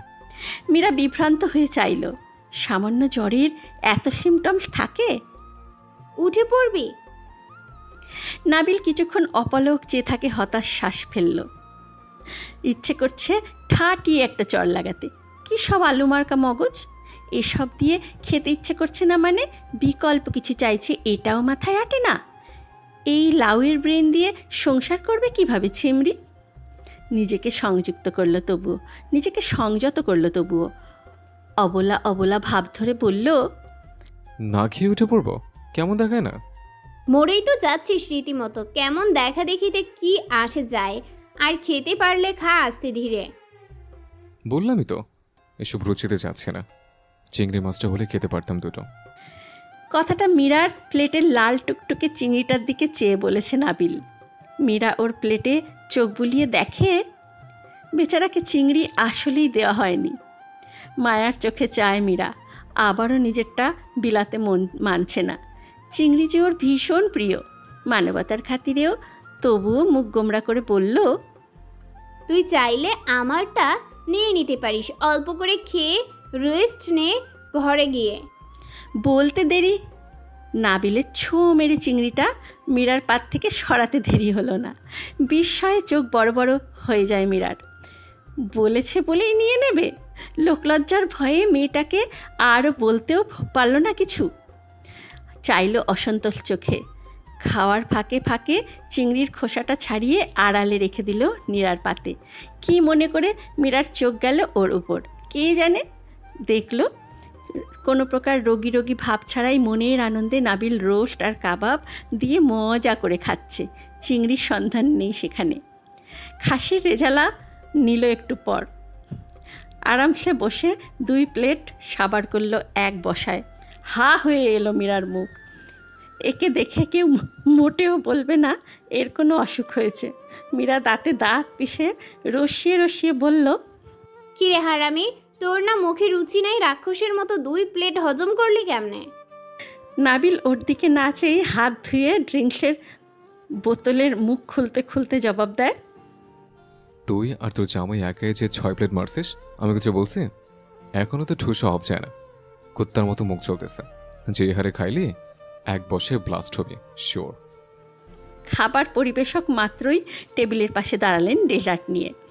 নাবিল নালিশ করার ভঙ্গিতে জোরে জোরে বলে, মামা খাবারটা একটু বেশি দিয়ে যাবেন না? বাই এনি চান্স হাতেই ঘন্টার গেস্ট হিসেবে আসলে কিন্তু সমস্যা। ওদের জন্য খাবার কম হয়। গেস্টদের ডেকে এনে এভাবে অপমান করা ঠিক না, হোক না হাতি মহিষ। পরিবেশক ওদের ভাই বোনদের রসিকতা ধরতে পেরে হাসলো দাঁত বের করে। অল্প কিছুক্ষণের মধ্যেই মানহাকে বিদায় দেওয়া হবে। ইতিমধ্যেই মানহার মা খালাদের তুমুল কান্নার রোল পড়ে গিয়েছে। জাঁকজমক বিয়েবাড়িতে কিছু মুহূর্তের মধ্যেই নেমে এসেছে শোকের ছায়া। রক্ষণশীল সমাজের গ্রামের বিয়েতে সচরাচর এমনই হয়। বাড়ির প্রায় সকলেই ওকে এগিয়ে দেওয়ার জন্য পিছু পিছু যাচ্ছে। নীরার ভালো লাগছে না ওখানে, আবার ফিরে যেতেও পারছে না। মীরার শক্ত করে ধরে রেখেছে বোনের হাত। কারো বিদায় দেখায় যে একটা মজার দৃশ্য, সেটা মীরার কৌতূহল না দেখলে বোঝারই উপায় নেই। মুখে বিরক্তি ভাব নিয়ে রোবটের মতো হাঁটল বোনের ধারে। ভিড়ের মধ্যে হঠাৎ কেউ একজন শক্ত করে টেনে নিল ওকে। ধাক্কাধাক্কির মাঝেও প্রবল নিরাপত্তা দিয়ে সমাগম থেকে বের করে আনলো কেউ একজন। খেয়াল করলো না নীরা তাকে। প্রায় 5 মিনিট ধরে জড়িয়ে ধরে রেখেছে নাবিলকে, ছাড়াছাড়ির কোনো নামই নেই। নীরা হতাশ শ্বাস ফেলল। এক নিঃশ্বাসে টপাটপ 20-30টা চুমু খেয়েই তবেই ক্ষান্ত হয়েছে ছেলেটা। নীরা মৃদু নড়ে চড়ে বলল, হয়েছে তো। নাবিলের হাতের বাঁধন আরও দৃঢ় হয়। তপ্ত শ্বাস ফেলে কেমন করে যেন। পারলে বুকের মধ্যে ঢুকিয়ে ফেলতো ওকে। ফিসফিস করে বলে, হয়নি তো। ছাড়ো না। আরেকটু থাক, এখন আসবে না কেউ। আগামী 10 মিনিট ধরে চলবে ওদের শোক কান্না। কতক্ষণ ধরে সুযোগটা খুঁজছিলাম জানিস। নীরা কিছুক্ষণ চেয়ে থেকে নিজের ছেড়ে রাখা হাত দুটো রাখে ওর পিঠে। প্রশ্রয় পেয়ে আরও নৈকট্যে আসে নাবিল। চুমু খায় ঘাড়ে। শরীরে শিহরণ হতেই রেগে মেগে ঘাড় সরায় নীরা। নাবিল যেতে দেয় না ওকে। অবাধ্যের মতো প্রতিশোধমূলক চুমু খায় আরও কয়েকটা। গালে হালকা কামড় বসিয়ে বলে, একেবারে সফট কেক তুই। ইস, কি নরম গাল রে ভাই, দেখলে কামড় বসা ইচ্ছে করছে। নীরা এলো পাথারি কিল ঘুষি মারতে মারতে বলে, একদম গালের সামনে মুখ নেবে না, আর দাগ পড়ে যাবে। আমার দেওয়ার কত দাগি পড়বে তোর শরীরে। নীরা হালকা করে থাপ্পড় মারল ওর গালে। নাবিল মুখ সরিয়ে হাসল নির্লজ্জের মতো। নীরা হাত দুটো নিজের ঘাড়ে রেখে কোমর পেঁচিয়ে ধরে 2 হাত দিয়ে দৃষ্টি বিনিময় করে আবেদনময় চোখে। চোখ বুজে উন্মাদের মতন ঠোঁটে হাসি ঝুলিয়ে বলে, আই লাভ ইউ। নীরা তোতা পাখির মতো হেসে অনাকাঙ্ক্ষিত জবাব দেয়, আই হেট ইউ। এবারও হাসে নাবিল। ফু দিয়ে সামনের চুলগুলো উড়িয়ে দিতে দিতে বলে, এমন মধুর করে ঘৃণা করতে জানলে কারোর অনুমতি আছে। আজন্ম তোর ঘৃণার পাত্র হয়ে বেঁচে থাকার সৌভাগ্য হোক আমার। Still I will love you. কথাটা কেমন করে যেন বেহালার মধুর সুরের মতন ঠেকল নীরার কানে। সদা স্বল্পভাষী মেয়েটাও এই প্রাণখোলা ধরনের মানুষটার সামনে এলে কেমন মুক্ত বিহঙ্গ হয়ে যায়। দুরন্ত এক কিশোরী হয় তার নীরব রমণী মন। চারপাশ থেকে তখন ভেসে বেড়ায় অদ্ভুত এক অল্প বয়সী প্রেমের মতন নরম সুর, কোমল সুবাস। নিরামোহগ্রস্ত হয়, ধ্যান হারায়, আবার ফিরে আসে ওই নেশা ধরানো অপলক চোখে। এই চোখজোড়া ভীষণ মায়া করে তাকায় নীরার পানে। ভীষণ আদর করে কথা বলে ঠোঁটজোড়াও। কত মোহতা, কত আনন্দ মানুষটার নৈকট্যে। তাবৎ পৃথিবীর সকল মুগ্ধতা দেখতে পায় নীরা এই গভীর চোখের সুপুরুষের আশ্রয়ে। সবুজ ঘাসের মতো ছাদের এক কোণে বিস্তর রূপে বিছিয়ে পড়ে আছে বর্ষার বাগানের বাহারি ফুলের থোকা থোকা পাপড়িগুলো। গুঞ্জন শোনা যাচ্ছে গাছের ডালে বসা ছোট্ট শহুরে চড়ুই পাখিটার। রাস্তার ধারে দূরে কোথাও নিয়নের টিমটিমে আলো ভাসমান। কেবলই অন্ধকার নামল ধরণীতলে। আকাশে চাঁদ উঠেছে মস্ত বড়। মেঘহীন আকাশ হতে থেকেই গলে পড়ছে চাঁদের নৈসর্গিক আলো। বর্ষাকালে সচরাচর মেঘহীন রাতের আকাশের দেখা মেলে না। ব্যাপারটা বিরল। জানলার ফাঁক হয়ে জ্বলজ্বল করছে অদ্ভুত সুন্দর আলোকরশ্মি। কোনো এক অজানা কারণবশত নাবিল বাড়িতে ঢোকার কিছু মুহূর্ত পরই কিছুদিন আগের ঘটে যাওয়া সেই অনাকাঙ্ক্ষিত ঘটনাটির কথা দাদুকে বড়মাকে জানানোর প্রয়োজন বোধ করল। উদ্দেশ্যটা অবশ্য বর্ষাই। মেয়েটাকে সব কিছু পরিষ্কারভাবে জানানোর দরকার। নিজের অবস্থানে স্বচ্ছতা রাখার দরকার। এই এক পিছুটানের জন্য নয়তো সে বিভ্রান্ত হবে বারবার। দোটানায় আর এগোতেও পারবে না সামনে। এসব এত তাড়াতাড়ি জানানোর ইচ্ছে ছিল না নাবিলের। তবে ভাইয়ের কাছ থেকে তার পছন্দের মানুষের কথাটা জানবার পর থেকে নিজের ভেতর আর উত্তেজনা দমিয়ে রাখতে পারেনি সে। নিলয় তার জীবনের সবচেয়ে প্রিয় মানুষগুলোর মধ্যে একজন। বর্ষার সঙ্গে শৈশব যৌবন দেখা না হলেও মেয়েটার জন্য আলাদা একটা টান অনুভব করে নাবিল। ভীষণ মায়া হয় ওর জন্য। এই দুটো মানুষ নিজেদের জীবনের একটা পূর্ণতা পাবে এটা ভেবেই তো বুকটা অন্যরকম প্রশান্তিতে ভরে ওঠে। সবটা জানাতে পেরে বর্ষার জন্য ভেতরে পুড়তে থাকা একটা দিকের আগুন এই বুঝি নিভল বলে। বর্ষার প্রতিক্রিয়া অত জটিল ছিল না। নাবিল ওর চোখে পড়েছে। মেয়েটা স্বাভাবিক আছে।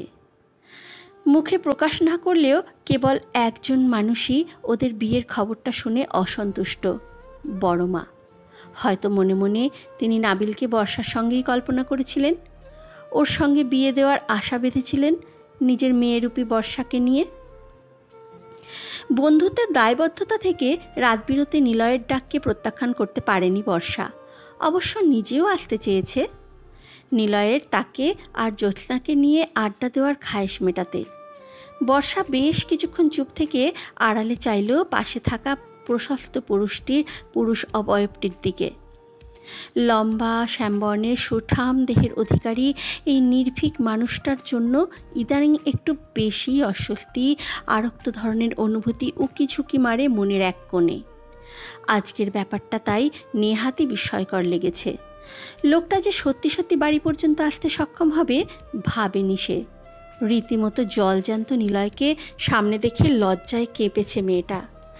নিলয় তাকায় ওর পানে, চুলে ব্যাক ব্রাশ করতে করতে বলে, অস্বস্তি কাটিয়ে আজকে আদতেও কথা বলতে পারবো তো আমরা?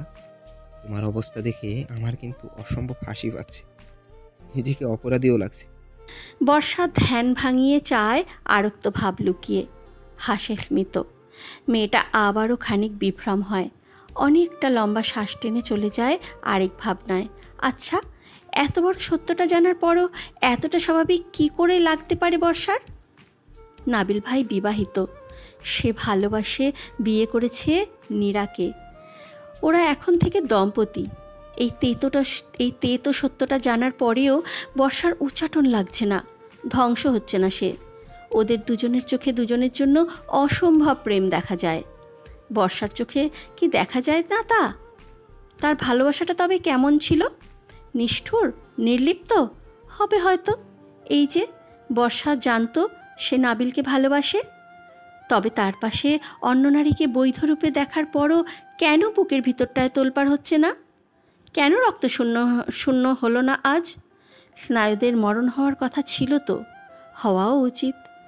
এমন হিংস্র সত্য জানার পর তার তো বিধ্বস্ত হয়ে মাটিতে লুটিয়ে পড়ার কথা ছিল বুকের মধ্যে সুউচ্চ কয়েকশো ইমারত ধসে পড়া, বুকে ভেতরটা ছিন্ন ভিন্ন হওয়ার কথা ছিল। কই, কিছুই তো হলো না। কেন হলো না? কাউকে ভালোবাসলে দুমড়ে মুচড়ে ভেঙে যেতে হয়, তবে সে কেন স্থির রইল এখনও? কিসের বলে? তবে কি সে আবেগহীন? তার ভালোবাসায় কোনো স্বচ্ছতা ছিল না, যেমনটা আছে নীরার ভালোবাসায়, যে টানে নাবিল ভাই সেদিন ওকে প্রত্যাখ্যান করেছিল। নিলয়ের দৃষ্টি আকর্ষণ সূচক কাশিতে সম্বিত ফিরল বর্ষার।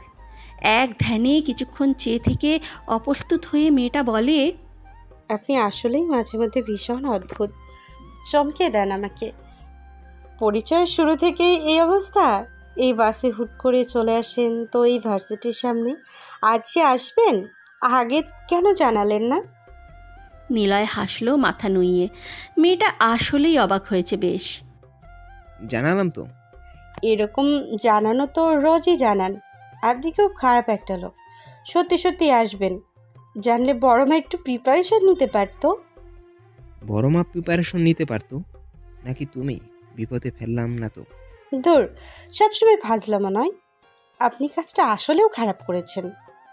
ডোন্ট ওয়ারি, খোটা দিব না। অত পোলাও কুরমা খাওয়াতে হবে না, ডিমবাজিতেই রাজি। ওর রসিকতা ধরতে পেরে হাসলো বর্ষা। কি ভেবে হঠাৎ শুধায়, নাবিল ভাইয়ের বিয়েটা আমার কাছে কেমন অদ্ভুত লাগছে। ওরা তো বিয়ে করবে না বলেই বিয়ে থেকে পালিয়েছিল সেই দিন। তাহলে? গাল ফুলিয়ে শ্বাস ফেলে কৌতুক করে হাসে নিলয়, বলে, এদের কথা আর বলো না। এরা দুটো হচ্ছে জলজন্ত সার্কাস। যখন যেটা যেভাবে করতে মন চাইবে সেভাবেই করবে। মানেটা আপাতত বাদ দাও, এইটুকু জেনে রাখো এদের লাইলি মজনু ধরনের পিরিত থেকেই ঘটনা বিয়ে পর্যন্ত গিয়ে গড়িয়েছে। কয়েকদিনের প্রেম, তবে একেবারে খাঁটি। এ পর্যায়ে দুজনেই হেসে দেয়। ভেতরে ভেতরে কিছু হিংসে অবশ্য হচ্ছিল বর্ষার, তবে সেটাও অতি সামান্য, বুকে জ্বলে যাওয়ার মতো না। মাঘের সুপ্ত বিকেলের মতো বেশ কিছুক্ষণ পিনপতন নীরবতা। এই নীরবতা ভেঙে হুট করেই এক অনাকাঙ্ক্ষিত প্রশ্ন করে বসে নিলয়। রীতিমতো ঘাবড়ে দেওয়ার মতন প্রশ্ন। বিয়ে নিয়ে কিল প্ল্যান তোমার? বর্ষা কিছুটা বিভ্রান্ত হয়ে তাকায়। নিলয়ের প্রতিক্রিয়া স্বাভাবিক। প্ল্যান বলতে? হাসে নিলয়। এই যে কবে বিয়ে করবে, কার সাথে করবে, বাসা থেকে এই বিষয়ে কোনো প্রেশার পাও কি না? নীরবে শ্বাস ফেলল বর্ষা, দৃষ্টি দূরে রেখে বলল, বাবার এক বন্ধুর ছেলে নিয়ে বাসায় বেশ কিছুদিন ধরে কথা বলতে শুনেছি। যদিও আমার এসবে কান দেওয়ার দরকার নেই, ওরা আমার অমতে আগাবে বলে মনে হয় না। তো তোমার মতটা কি? হুট করেই একটা মৃদু হাওয়া এসে লাগলো মুখে। কি বিষণ্ণ এক হাওয়া। সেই হাওয়ার সঙ্গে কণ্ঠ মিলিয়ে বর্ষা জবাব দেয়, আপাতত একাই থাকতে চাই, সময় দরকার আমার। এই লোক নাকি বিয়ে করে কানাডায় নিয়ে যাবে আমাকে। চেনা নেই জানা নেই একটা মানুষ হুট করে বিয়ে করে দেশ ছাড়বো, ব্যাপারটা অদ্ভুত না?